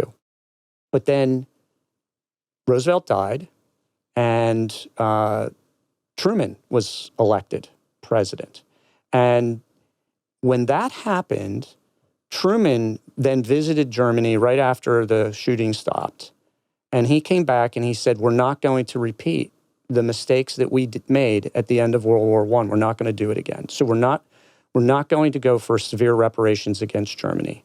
And we didn't even go, we went beyond that to not only not punishing Germany, but flooding Germany with money in the Marshall Project and Helping them rebuild. other things, helping them rebuild. And that has net the world 70 plus years of peace with a true adversary. That's called forgiveness. Yes. And we just don't want to acknowledge the truth of that. But that's what happened. The only other thing that has killed as many people, other than natural causes, of revenge seeking, would probably be like the bubonic plague. That raged for about 2,000 years plus and only ended, it's hard to imagine this, but in the 1950s. That is crazy. It's really weird. And it only got stopped because a couple of scientists in Hong Kong, when there was an outbreak there, made the discovery that it was an unseen bacterium that was causing the deaths and not what everybody thought for 2,000 years, which is it's God's judgment, it's evil, witches, Right. Jews, everything. I mean, they just blamed it on every crazy thing. The usual suspect. Outrageous. So they found out it was an invisible creature, right? A bacterium. That's what's killing 200 plus million people is what that killed. Yeah, a third of Europe. In my sense, this notion of revenge addiction is that moment in human history for violence. We've now discovered that it's an invisible addiction inside your own head to revenge seeking triggered by a grievance. That's the cause of human violence. Mm-hmm. We can do something about that now that we actually know, which is what happened with the plague. Yeah. It may take another 50 or 100 years, but I'm hoping that with this information out there, we actually will start to prevent and treat violence instead of just punishing it, which is just creating more violence, right? Yeah, and breaking people out of the apathy of, well, this is planet Earth, Mm-hmm. Yeah, it's just the way it is. It's the way it is. We It's didn't think hard that about the bubonic plague. Right. It's hard to overcome that. It is. Now, I'm guilty of that. I'm like, yeah, it's a gnarly fucking world, guys. Right. Gnarly shit happens, and it's gonna. And we're up against it really bad, and I think in the way that we really need to do this soon because of social networking platforms, for instance. So they're causing they're infecting and addicting millions of people at once with the same grievance, because you just press a button and you type in your grievance, and now a million other people have your grievance, and we can all You now can be activate triggered. them. We now all those million people are all craving revenge for the same thing at the same time. And we're not prepared as humans for what that means. And we're starting to see what that means. And it's... Yeah, when I read that chapter, I was thinking you could have easily titled it, Social Media is the crack house for an addict. I mean... It really is. It's immediate. It's right there. Yep.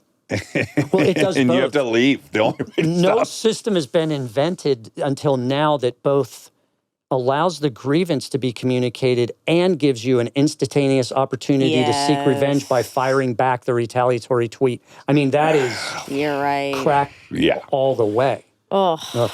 Yeah. You can chart the addictive nature of drugs by how quickly they act. A meth snorter has a certain rate of recovery. A meth smoker has a much lower rate. And then a meth shooter is almost not going to recover because the instantaneous nature of it. And that's all that those platforms are. If you're using them that way. People use them in wonderful ways. So I'm not well, this has been incredible. I really am delighted you're shining a light on this. Yeah, and it's it important. is bizarrely hopeful that we would have an explanation for the mass violence we've lived with forever. Oh my God. If GLP-1s can fix this. Oh my God. I don't know that they can. I don't want to say they I know. can't. We're not saying that. They've done so many miraculous The things that future's we're coming fast, so we don't know. It's so true. Yeah. Well, Dr. James Kimmel, this has been a delight. Thanks so much for coming. Thanks for having me. I super appreciate it. What a great conversation. We hope you enjoyed this episode. Unfortunately, they made some mistakes. I'm so excited. What? Because my 454 SS is the perfect vehicle. Okay. It's the best build I have of all the cars I've built. What is it? My pickup truck, my black pickup truck, 1990 454 SS with an LT4 motor out of a Corvette and an 8-speed transmission, huge tires in back, Willwood brakes. It's perfect. The stereo sucks. So I finally stepped up and now I'm having a sweet system put in the truck and I can't wait to go cruising now. And I'm gonna bump the bass. You're gonna blast it? I'm gonna bump the bass specifically. Wow. If you hear bass bumping outside your apartment, be like, who the that's a call. fuck? No, this is your framing. Ooh, that's nostalgic. It's booty bumping time. And then I encourage you to, in your apartment, just start booty bumping. When's the last time you booty bumped? A long time. It's been a minute since I've booty bumped, but 15 years? 20 years? No, probably Callie's wedding was the last time. And you specifically did booty bumping? Yeah, we did. Because it's like my college friends back together. We were showing up her LA friends. Ah, yeah. And it was shaming cool. them. We were shaming them. We are on the ass on the ground, dropping it. We were dropping it like it's hot. Oh, wow. People were throwing Ass up and rallying. Like we were people throwing dollar bills at you? No. Okay, that would have been how you know you That's really... when you're an adult, like that's degrading. Okay, so it's not been terribly long. It's not been too long. Okay.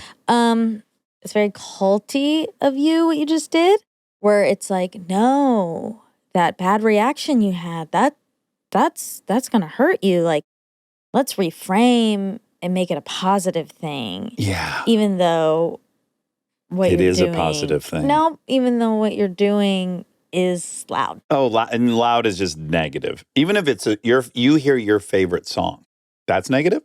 Yeah, if I'm not choosing to put myself in a situation to have loud sound, I don't want it. Okay, now I'm going to come at you accusatory in response. Let's hear it. I think because you're wearing your Mr. T gold chain, all of a sudden you're like, I won't be in your cult. Okay, you think all of a sudden? Tell me about that gold chain. For the last 12 years, I've been telling you I will not be in your cult. Is that gold? It's not real gold. Oh, I was going to say, that would be incredible. Oh, and it would probably weigh like 6 pounds. It is actually kind of heavy. Maybe it's gold. It's not. It's but it's a great necklace. I got it from Sarah Hendler. Oh, okay, great. Who I love. But no, it's quite reasonably priced. Very reasonably priced. Less than $200. Oh, wow.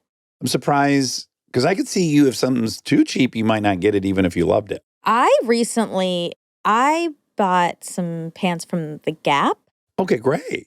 My mom and I both bought them. We bought matching pants. Mother-daughter pants. Yeah, when I was home. I love them. And you were in Georgia, though. I was. There's an outdoor mall, obviously. That's what I'm talking about at home. Yeah. Pretty much my mom and I go from outdoor mall to outdoor mall. Yeah. So we were at God, one. I'm jealous of that. I wish I liked that. That It's sounds so fun. Because there's treats, you go to the food Yeah. court. Well, there's no food court, there's restaurants. So, yeah, my mom and I went to one outdoor mall called the Forum. Then we went to another outdoor mall called Avalon. And, we stopped at one of the places and we got some snacks and I had a wine. Yeah. And we keep shopping. Then my dad and my brother came to meet us and we had dinner. That's so fun. Do you feel judged by your mom when you have that glass of wine in the middle of the day and she doesn't? No, I don't. You don't. That's great. I don't ever feel judged by them. Okay. That's nice. It's really nice. That's a luxury. It's a lot of parents are quite judgmental. If anything, unfortunately, there's judgment going the opposite That's way. right, yeah. And I know it's all about me, of course. It's not about them. Yeah. My judgments are not about them. But, I do worry. Sometimes I worry. About? Like, my judgments come out of worry. And I guess So do theirs. so does everyone's. Yeah. Everyone's judgments come out of worry. in fact, I showed one of my daughters the post because I found it very inspiring. What post? I follow this account, Daily Stoic or Daily Stoicism, one of the two. And it was some rules to live by the Stoics. And do not complain. Do not complain out loud, not even when you're by yourself. Okay. I like it. Interesting. I really like it. But you love to air grievances. Well, but like I'll come off a motorcycle going real fast and you'll never hear me complain. I'm not a complainer. You think I'm a complainer? Well, I guess is how are you defining complaining? Because, I think we talk about things we think are problems in a way that's complaining. That's complaining about the world. And I think it's a good thing. Complaining or objecting? What's the difference? Give an example of complaining, like verbally, and then an example of if you can. Yeah, I hate work. I hate that I have to get up at 8 a.m. every day. I can't stand it. So it's like I'm somehow a victim of some situation. And it's almost unfair that I have to do this thing. I see, yes. Okay, yep. It's like a little indulgent. Entitled a little bit. Okay. Yeah. Sure, great. And objecting, because I think it's okay to complain about things you think are wrong morally. I wouldn't call that complaining. I see. Yeah, I would call that like objecting, dissenting, Okay, interesting. Debating, arguing, standing up for something. Okay, I see that. Yeah, there's a difference for sure. Okay, so no complaining. No complaining. Mm-hmm. I want to pull it up. Okay. These are good tips.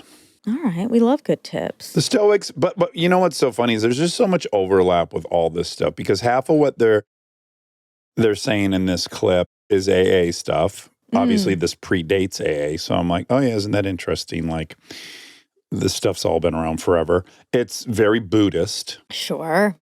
Very, very Buddhist. Okay, here we go. You ready? Yes. Let me get my volume all the way up. Some things you need to stop doing according to the Stoics. Number one, stop complaining, Marcus Aurelius writes in Meditations. He says, don't be overheard complaining even to yourself. If you can practice acceptance, if you can see things for what they are, as they are, you can move on, you can deal with them. Which leads to the next one, which is stop focusing on things that are not in your control. As the Stoics say, we don't control what happens, we control how we respond to what happens. Number three, you gotta stop judging and you gotta stop having so many opinions. Things are not asking to be judged by you, Marcus Aurelius says in Meditations. You don't have to have an opinion about this. He says you always have the power to have no opinion. Seize that power. You gotta stop worrying about the future. We suffer more in imagination than in reality, Seneca says. And then he says, he who suffers before it is necessary suffers more than is necessary. Stop holding people to your standards. It's called self-discipline for a reason. Tolerant with others, strict with yourself. That was the motto of Marcus Aurelius. You gotta stop tying your ambition, your identity to things that are not up to you. That's what Marcus Aurelius said was the crazy thing about ambition, that it's tying your sanity, your hope, your peace, your happiness to an outcome that you don't necessarily control. And finally, you gotta stop acting like you're gonna live forever. You are not. It's not that life is short, Seneca says, it's that we waste a lot of it. And we waste it because we think it is long, because we think we have tomorrow. We don't. Don't do it later. Do it now. Act as if you don't know how long you have, which is true, you don't. And well, and it shut itself off there. They probably did that on purpose. So it's like you want more, but you can't have more. Accept it. Yeah. Don't just complain about the accept it. video ending stuff. But judgment is what made me think of it, and I didn't even remember it. But so I'm good at some of those tenets, and the one I'm terrible at, which I needed to hear, was you don't have to have an opinion on everything. Oof, that's a toughie. Well, I find that complicated. I think. Let's hear your opinion on that. Well, we're not going to have a show if we don't have That's opinions. 1,000% true. So we are to have opinions. Oh, yeah. I was just teasing. When I grew up, we were taught to have a critical opinion of things. Same. It was in class. Like, read a thing and then figure out with real points what your opinion is on it. Critical thinking. Critical thinking. Yeah. I think that's that's a hard one for me because I find that to be a virtue.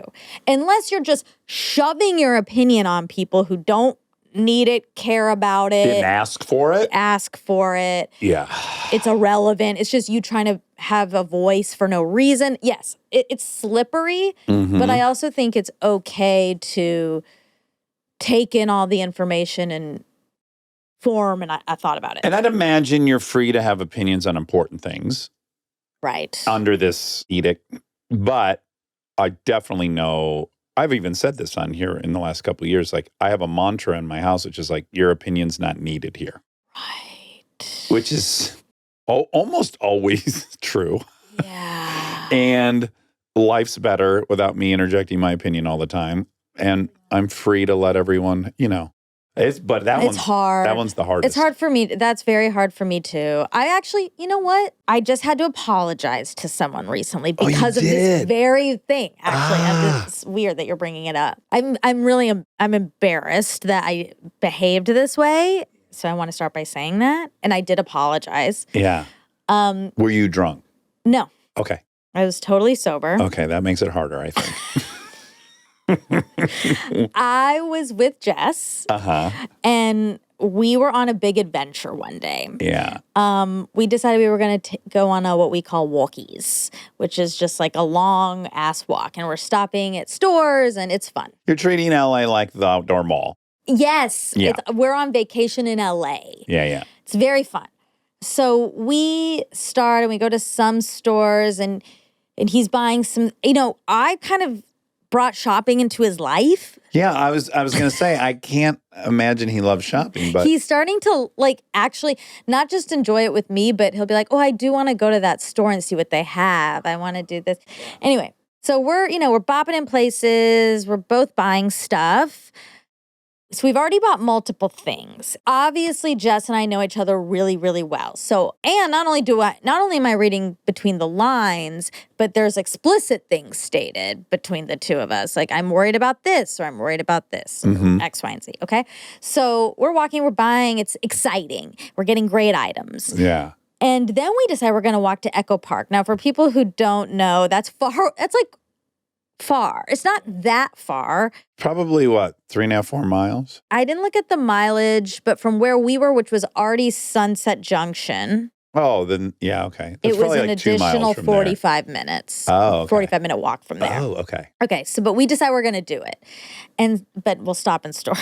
So we go into a store, a men's store, and he is like looking at some tops. I think they're great. He's going to try them on.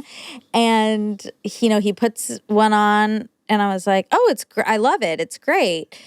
And he was like, I don't know about this like collar thing. And I was like, well, if it's going to like bother you every time you see it, then, that's not a good idea. But I think it looks great. He took it off. He put on the other shirt, the same shirt, but different color. Color or collar? Color. Okay. Same exact shirt. Mm-hmm. And I was like, well, I like the other color better. Yeah. And he was like, yeah, me too.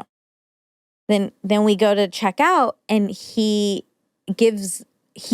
buys both. Interesting. And I was like, you're buying both? And he was like, well, yeah. And I was like, but it's the same. I was like, it's the same. You don't need both. And I said it like that. And he was like, well, and he bought it. He didn't change his mind, which I'm glad about.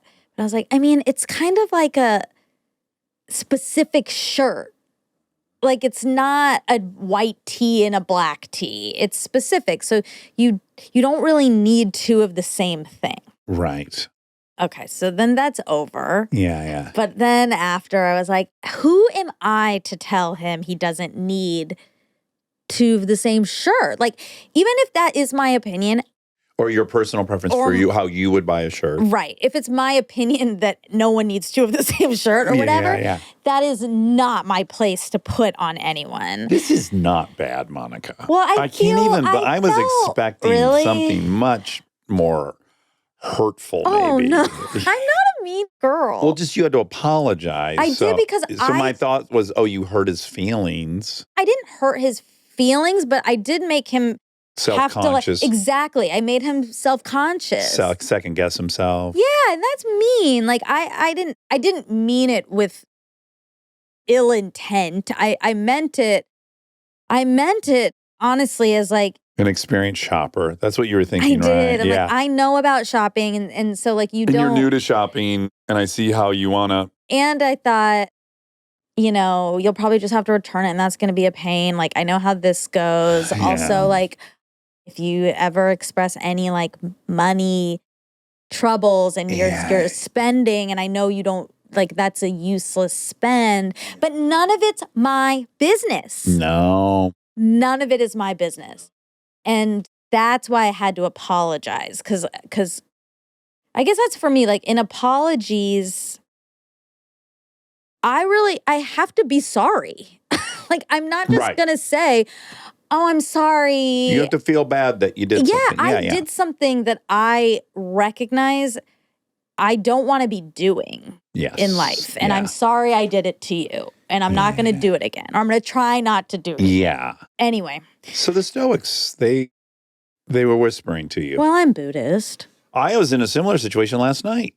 But I did resist. I'm sitting in the nook, like at the booth. In your kitchen. And I'm watching someone in my house cook pierogies on a pan. Okay.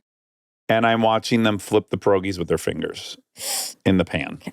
And I want to say so bad, I want to use tongs. You're going to burn your finger. Mm-hmm. And then I go, no. They'll burn their finger. I don't need to do that. Uh-huh. That'll be its own issue. No, I won't. Exactly. And this person burnt their finger. Oh, they did? Yeah. And then they had a burnt finger. And I was washing dishes and then I shared with another person. Oh man, this is great. I wanted to say that and I just didn't. Yeah. And like, everything's fine. This person has a burnt finger. They're dealing with it. They learned the lesson way better than if I told them not to. You're right. They didn't believe that I was going to, they would have not believed they were going to burn their finger. I would have forced them to get tongs. They'd be resentful at me because, And you're controlling them. Like, let life teach everyone their lessons. I know. No, I'm not saying that to you. I'm saying that to me. No, I agree. I agree. But also now here, what about this? The finger's burnt, right? Yeah. And then for the next 2 hours, this did not happen with me either, but what if for the next 2-3 hours, there are complaints about the burnt finger? Well, you're not allowed to complain because I know, but they do. The Stoics. Right. Then what? Because that's when I'm like, I don't want to hear it. Yeah. Because you did juggled this. chainsaws and your fucking hand got cut off. Yeah, so I don't want to hear it. I'm a very much I don't want to hear it, girl. Yeah, I relate to that a lot. I think my strategy lately has been I've been trying to find a middle road between those two things, which is I can acknowledge what you're going through and say I witness you, and I don't have to fake sympathy. Right. I don't have to match your emotions. I have to let you know, like, oh yeah, that looks bad. That must hurt. Like, I can do that and resist saying, well, yeah, it's when you flip the things with your fingers, they're going to get, like, that's what, of course, I want to say. Right. Is like, this is your fault. Right. And I don't want to deal with your emotions. But also, we zoom out, it's like, yeah, I make mistakes all the time. Yeah. So often they're probably my fault. And But if you're complaining about it to other people for hours, you shouldn't. You've lost the right to do that. I kind of think so. Like you can only complain about stuff that was truly you had nothing to do with. or you can I mean, complain. I'm open to that being the truth, but I think you can complain or be like, my finger really hurts. I really should. At that point, I think it's on you to be like, I guess I shouldn't have touched that hot pan. I mean, that's what I'm hoping to hear, but I didn't get that. But that's fine because I got out of a lot of. Yeah, you did the right There's so thing. many bad things would have come out of it, and everything's fine, and the finger was burnt, whatever. And then you go like, oh, grab Neosporin and a Band-Aid, and then we're on, and that's all up to them. Yeah. But do you think do you think in general, some people are better decision makers than others? Of course. Look Okay. around you. I know, that's how I feel. Yeah. So is it, if you consider yourself a pretty good decision maker, Of course I do. yes, and I do too. Uh-huh. So when you're around people who you don't feel are very good decision makers and they're making decisions. It was in the video. So it's be tolerant of others and strict with yourself. So it's like, yes, I have a code and I'm going to think through everything and I'm going to really try to model out the future and always make the right decision. And that should have nothing to do with how anyone else is living their life. Ideally, my best version of myself. It's so hard when you see it's causing them pain or distress. Well, how often do you have friends that's like they keep getting in their own way? Yes, I know. But I think you got to get mildly realistic. Unless they come and ask you, I'm going to pick between A and B. What do you think? And you go B. For you to go like, you're always getting in your own way. You're blah, blah, blah, blah. That has the illusion of you're going to change them. And that is also rubbish. You're not going to change anyone. But If they ask your opinion on option A and B, I think you should give it. And then otherwise, I think you should recognize like people are on their path and it's going to be however it is and they'll have the consequences of that. And you get to be on your path without anyone telling you maybe you should loosen up on your, of course, you know. It's just hard when you see people get very stuck or fixated on something that is, I mean, counterproductive to their goals. Yeah. And you want the best for them. You want the best for them. And it's, to me, feels like it's easy to just say, hey, just so you know, like, I'm seeing this. Like, I think there are nice ways of doing it. Not like, well, you shouldn't have done that. You shouldn't have touched the pan. Like, I think there are some half manipulative ways of doing it. Like saying, like, ugh, I know that happened to me. And when I that's was when 6. Back when I was stupid. When I was 20, actually, I'm way later, I did that and I got this crazy burn. And then I started using tongs. Yeah.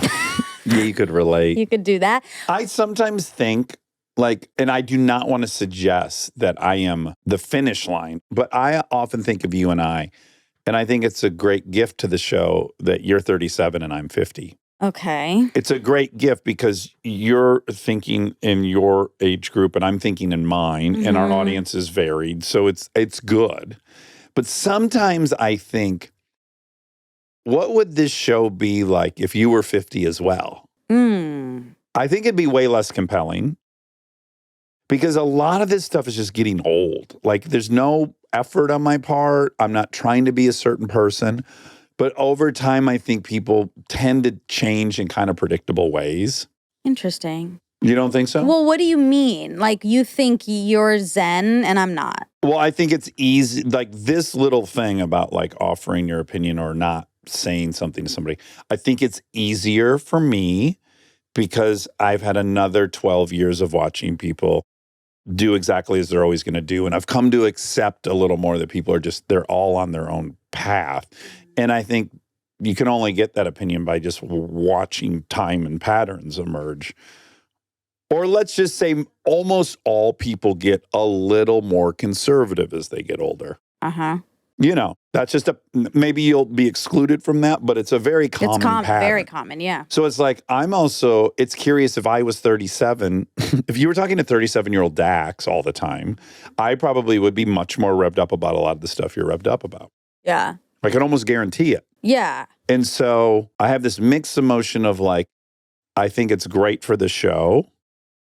And I feel bad for us that we're not in the same year where maybe we would see eye to eye more. I know. I mean, sure, age is part of it, but I think us not seeing eye to eye always we have different personalities and different experiences in life. It's multifaceted. Yeah. You're a woman, I'm a man. Exactly. You're brown, I'm white. Mm-hmm. There's innumerable things. One of them is 12 years. Yeah, one of them is 12 years. Yeah. But I guess I'm like, maybe. I think you're taking offense to that. Well, it's somehow like you think I'm calling you immature or something. That's why I started by saying I'm not saying I have evolved more than you or that you said I I'm not progressed. the finish line. Exactly. I'm not saying that like I'm the product of wisdom or anything. I'm saying 50-year-olds and 37-year-olds are different. Definitely different. But I'm also not 20. So I don't know if we're Let me say this. I'm going to take you out of this. off. I was a lot different at 37 than I am at 50. Yeah. That's all. So I know I changed a lot in the last 13 years. And my hunch is you'll change a bit too. Right. I hope. Yeah. I mean, the goal is to be changing. I just wonder, like, I bet, here's what I'm saying. If we had time machines and I could be 37 and fast forward and listen to myself as a 15-year-old argue with you. As a 50-year-old, yeah. No, as a 37-year-old. You're a 37-year-old listening to you now. Yeah, I'm 37. I get in a time machine. I go ahead in time 13 years, and I hear me arguing with you. Mm-hmm. I guarantee 37-year-old me many times would be like, oh my God, she's right. What are you talking about? And I think it's possible that when you're 50 and you listen to some of this, you might also go, oh my God, that's so funny. I see what he was saying. Sure, probably. Yeah. That's all. Where did that come from? Where did this train of thought come from? Oh, I've had this for years. There's a lot of time. There's tons of disagreements we have that I chalk up to our differences. Mm-hmm. And then some of them I chalk up to our age difference. But did something happen in this conversation that made you say that? Or that it felt like it came out of nowhere? No, it didn't come out of nowhere. We were talking about opinions. Yeah. And whether or not you need to give your opinion. Yeah. And whether or not you think you should tell someone to. Do you think that's with age you've come to that conclusion? I think as you get older, you're less interested in trying. You've been friends with people for 40 years and they never change. And you give up. Yeah, but I don't. Like, I don't think any grandparents are telling other grandparents how they should live their life.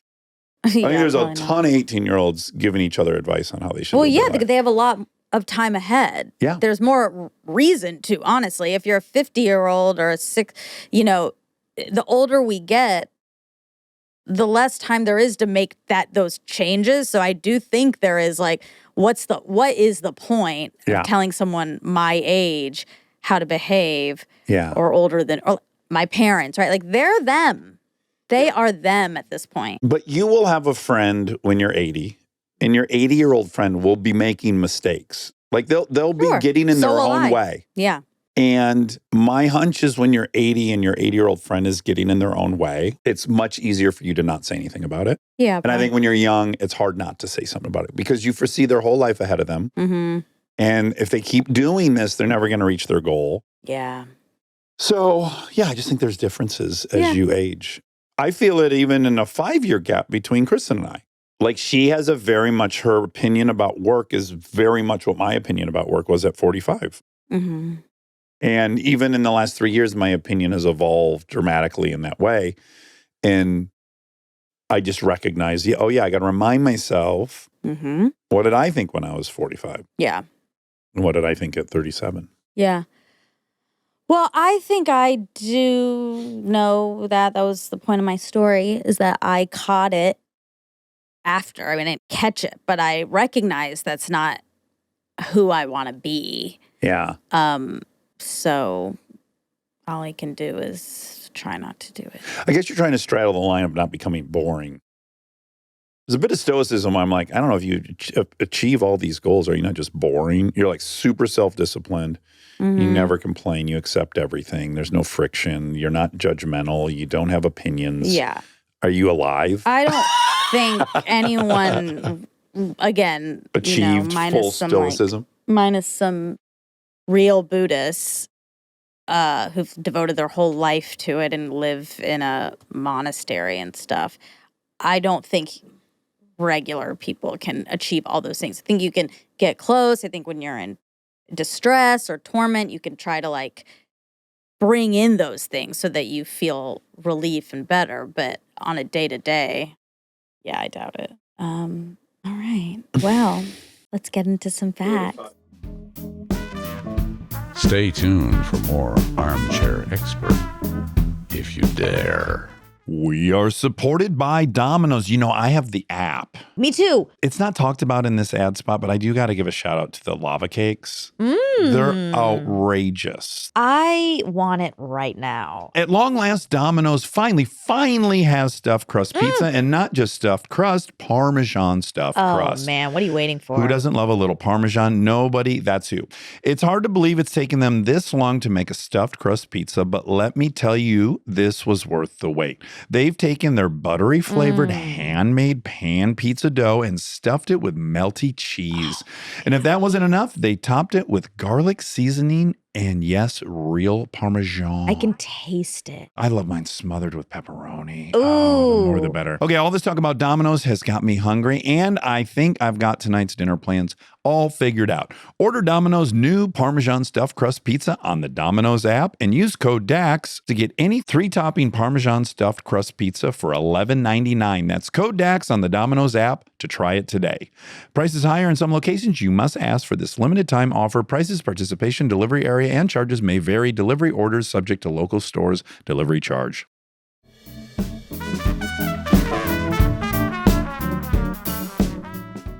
James Kimmel Jr. facts. So watch complications. Oh, great. Tell me about them. Watch complications are features or functions added to a timepiece beyond its basic timekeeping function. They can range from simple displays like the date or day of the week to more complex mechanisms like chronographs or perpetual calendars. Essentially, anything on a watch that isn't directly related to telling time is considered a complication. Let's see. Do we have a world record for complications? I can find it. But hold on, I want to give some more. Chronograph, a stopwatch function, allowing the measurement of elapsed time. Moon phase, a display that indicates the current phase of the moon. Perpetual calendar, a mechanism that automatically adjusts for leap years, month lengths, and other date irregularities. Whoa. Turbulin, a rotating cage that houses the escapement and balance wheel, designed to counteract the effects of gravity on a watch's accuracy. Then we have dual time zone. We have minute repeater, a complication that strikes the hour and a half hour on demand using a series of cymbals or gongs. Power reserve indicator indicates the amount of time a mechanical watch will continue to run on a single winding.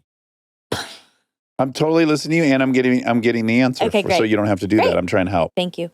Alarm, a function that allows the watch to sound an alarm at a specific time. Okay, now you're looking up the most complications. What'd you find? Is that the same watch I have? What do you have, Rob?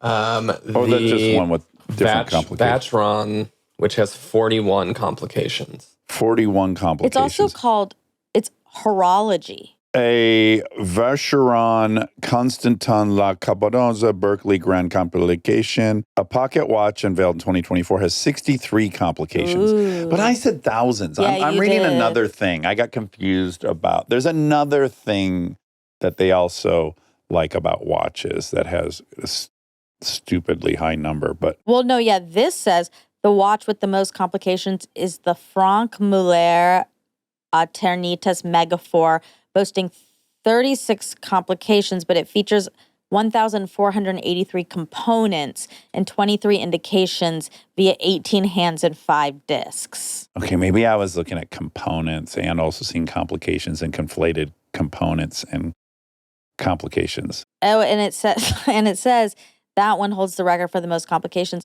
Other manufacturers, like the one you just said, Vacheron 63 Constantin, complications. yes, 63, including a Chinese perpetual calendar.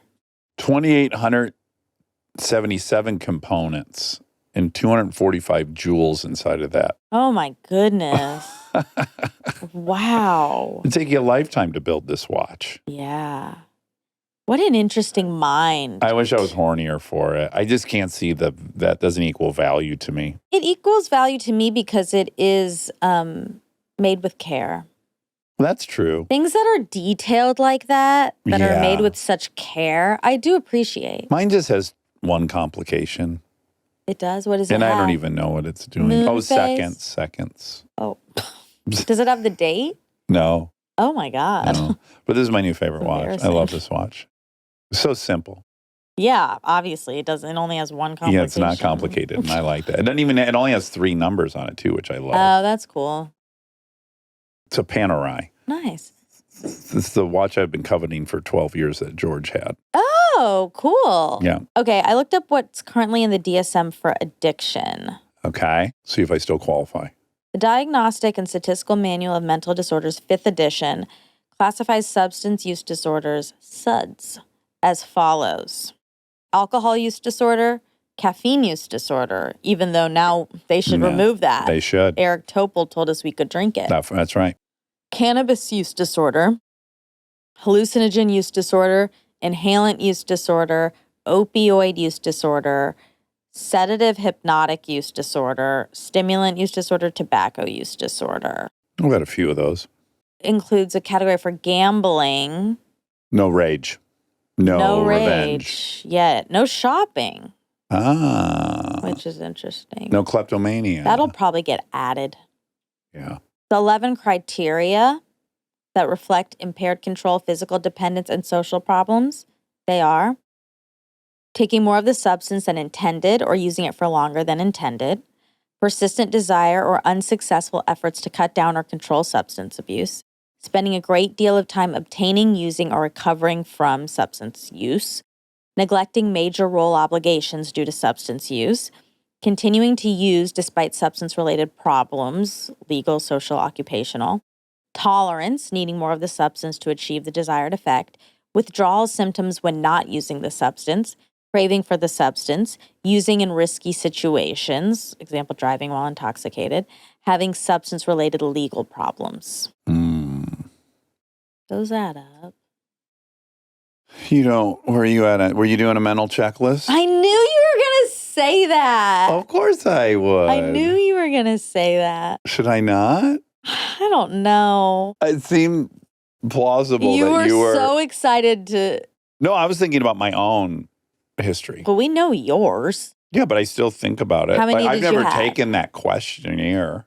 How many did you have? Oh, 11? yeah, maybe all of them. I don't know. Yeah, let's see. Taking more of the substance than intended. No, but using it for longer than intended, probably yes. Persistent desire or unsuccessful efforts to cut down or control substance use. Probably yes. Spending a great deal of time obtaining, using, or recovering from substance use. I wonder what a great deal means. That's a highly vague Contested, yeah. word. Yeah. I don't know what Yeah. we would say for that. If you add it up in a week, how many hours you're drinking, is that a great deal of time or not? I guess. I guess. But always it's in conjunction with other things, so it feels hard to do that. Right. It's not like you're sitting in your bathtub drinking. Exactly, or even like in my house. Yeah. Yeah, so that's harder. Yeah. Tolerance, needing more of the substance. Yes and no. I feel like if I take one day off, I'm already like back. You're back to your. Yeah. Yeah. But I mean, sure, probably. Withdrawal symptoms when not using the substance. I don't think so, but I guess I don't know what they would be. Yeah. I don't think you're in any stretch physically addicted to alcohol. Yeah. But are Mentally. you grumpier in the evening on the nights you can't drink? Again, depends on what I'm doing. Like if I'm playing a game somewhere, no. Right. If I'm just like if I'm like just like white knuckling it, and like I Yeah, really you're like can't you're about to drink. cook food and you're like, fuck, I can't. Yeah. Tonight's the night I can't cook and drink wine Are you agitated while you're cooking? Oh, maybe. Craving for the substance, yes. I'm grumpy now. Had nothing to do with the alcohol. I'm not grumpy. I'm great. But I do want to warn you. Yeah. I do want to warn you, and I think it's only nice. Okay, sorry, real quick. Having substance-related legal problems, no. No. Absolutely not. Absolutely not. I do want to warn you that next week I will be PMSing. Oh, okay. And so will Kristen. Okay. Great. And Carly. So I just want And probably Anna. Anna's always nice to you, though. She is. She's afraid of you a little bit. I don't know why I'm so nice to her. I know, but you're still the boss. I think I'm nicer to her than anyone, really. I know. But you're the boss. I'm not the boss. That's the thing. In her mind, I am, but I'm not. Well, you can be. I'm married to her boss. You can be scary. Scary. If you're upset, no one wants to upset you.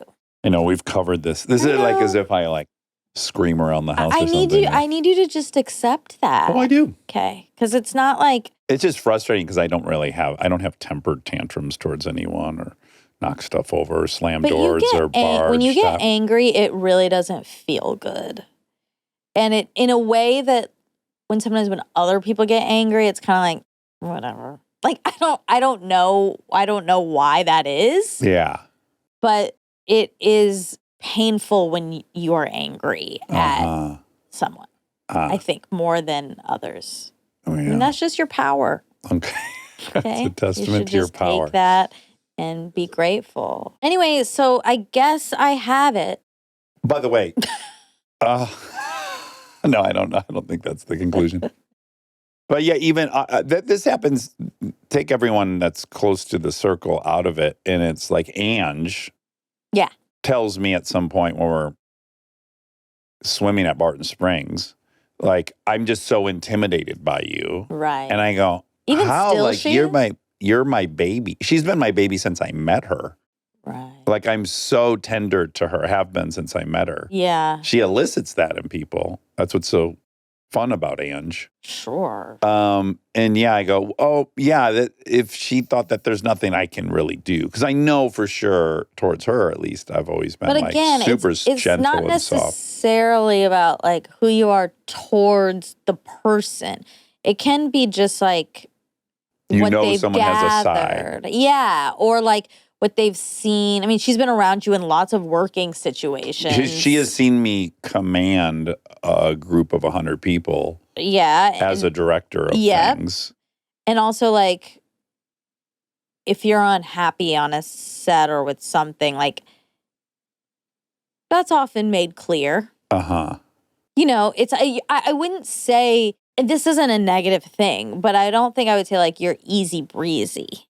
Oh. Is that a surprise? I'm not surprised you're saying that. I'm going off of the 3 times I've been the director of things and have had crews. What I hear repeatedly is I'm like the funnest person that they've ever worked for. I'm not saying you're not fun. Oh, yeah. So I'm just, my assessment of me, I don't yell at people. The only time I've yelled at people is when they have yelled at people and I make an announcement to everyone. That doesn't happen on this movie. There's been these moments of like firm boundaries, but they're always like, we don't yell at people here. Everyone fucks up. No one's burning someone for having messed up.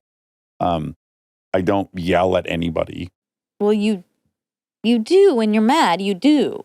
On a set? Oh, maybe not on a set. Sorry. It's fine. I can just like, I have maybe a flawed assessment of how I've treated some bosses. I've had moments with bosses. We've had moments, but that's much different. Yeah. That's a more personal, of course, that's different. And I'm sure you and Kristen have had huge fights. That's different too. Yeah. But where everyone's yelling. I mean, it's not like just you. And I think my baseline is hotter to some degree in the way my family talks to each other. Sure. Like you and I have arguments like my brother and I had arguments. Yeah. Anyway, so I guess. So anyways, I'm an alcoholic. I mean, that is what I was about to say. It kind of seems Well, like I should evaluate. Well, what's interesting is these questions are positioned as binary, yes or no. Yeah. But that's very incomplete. There's a huge spectrum of, I think about it a lot. Well, I think about it, what, every 5 minutes? Exactly. Every night at 5 for 7 minutes? I know. There's a huge variety in how many, how these could be answered. And what is interesting is, I mean, other than the legal problem thing, well, I guess it's continuing to, despite substance-related problems, social, I guess maybe that's the one. But it's not that focused on the consequences. Because to me, that's sort of how I evaluate it. Yeah. But that's not really Which I think big of is, a part of the DSM. Is correct. I mean, I don't think someone gets sober unless they're making a mess of their life enough that it really acquires some major adjustment. Or in AA, we say you're going to end up in an institution, in jail, or dead. Like, that's what the trajectory you're on. But I think maybe it's also worth considering sobriety if you're like, I'm too attached to this thing, or I'm too dependent on it, or it's become such a habit that it's, there's That's a hard and curious evaluation of just like wanting to have freedom from it. Like in many ways, smoking wasn't an issue for me because it had no negative impact. My girlfriend was a smoker. She didn't care. None of my friends cared. Yeah. I could afford it. I'm not getting in legal trouble. It's not it's dangerous in 40 years. Right. So I have to be motivated by simply hating the notion that I am dependent on it and I would like to be free of it. Yeah. And that's just a harder thing to rely on for motivation. Yeah, I think that takes time. Mm-hmm. Maybe eventually. I'll let you know. Okay. If I stop drinking. Just like wine bars, and they're so cute, and Cozy. Martinis are cute. Yeah. Oh, I get it. Maybe I should work on like my dependence on cuteness.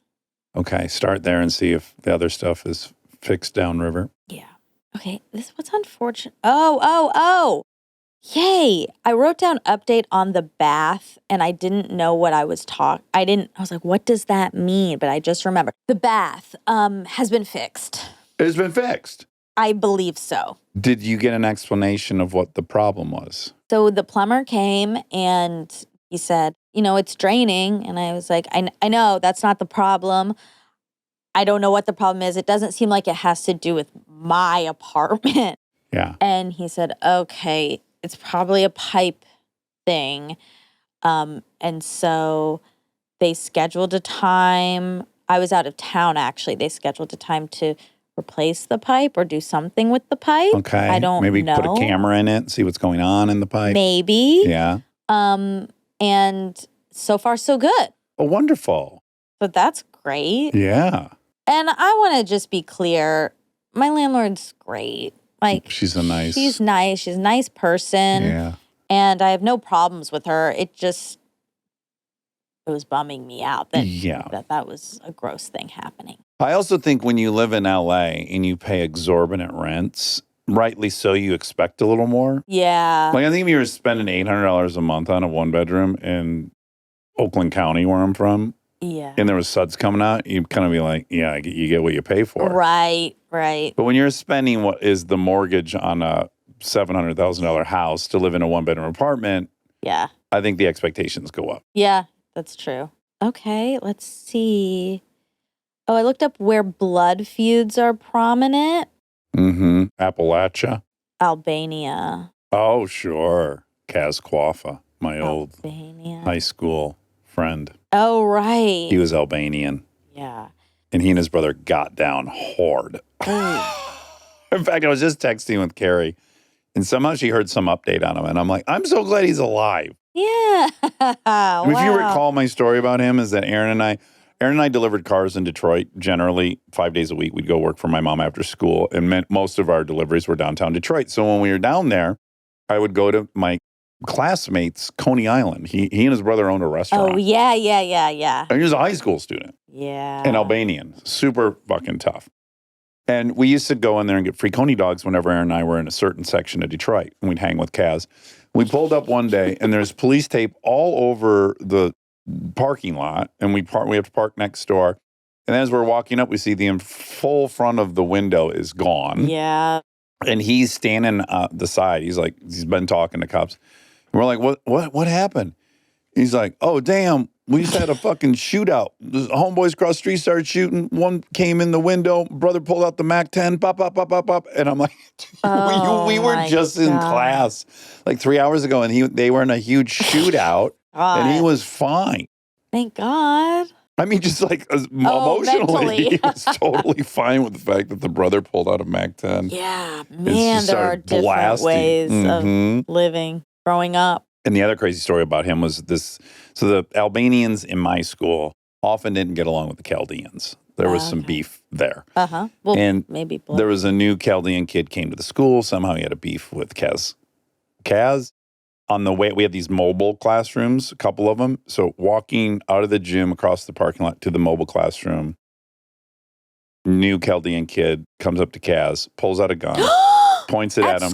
At school? Points a gun at him, and Kaz goes, bitch, you better pull that fucking trigger, because if you don't, I'm going to kill you after school. That was like out of a movie. What? Yes. But did he? Of course not. He was terrified. Somehow Kaz knew who was real and who wasn't. But then did he beat him up, kill him after? What? He didn't kill him because no, he didn't. Obviously, that kid got in major trouble. Got kicked out of our school. Cops came. The whole 9 yards. But he just looked right at him and said, "Bitch, you better fucking kill me." Oh my God, that's so scary. It's so next level for a high school student. Wow. Yeah. Yeah. Okay, back to blood feuds. Okay. Albania, South Caucasus. South Caucasus. You hear about that in the news, the Caucasus. Yeah. Chechnya. The Caucasus. Okay, in the U.S., Appalachian Mountains and the Old West, Hatfield-McCoy feud. Hatfield-McCoy feud. Okay.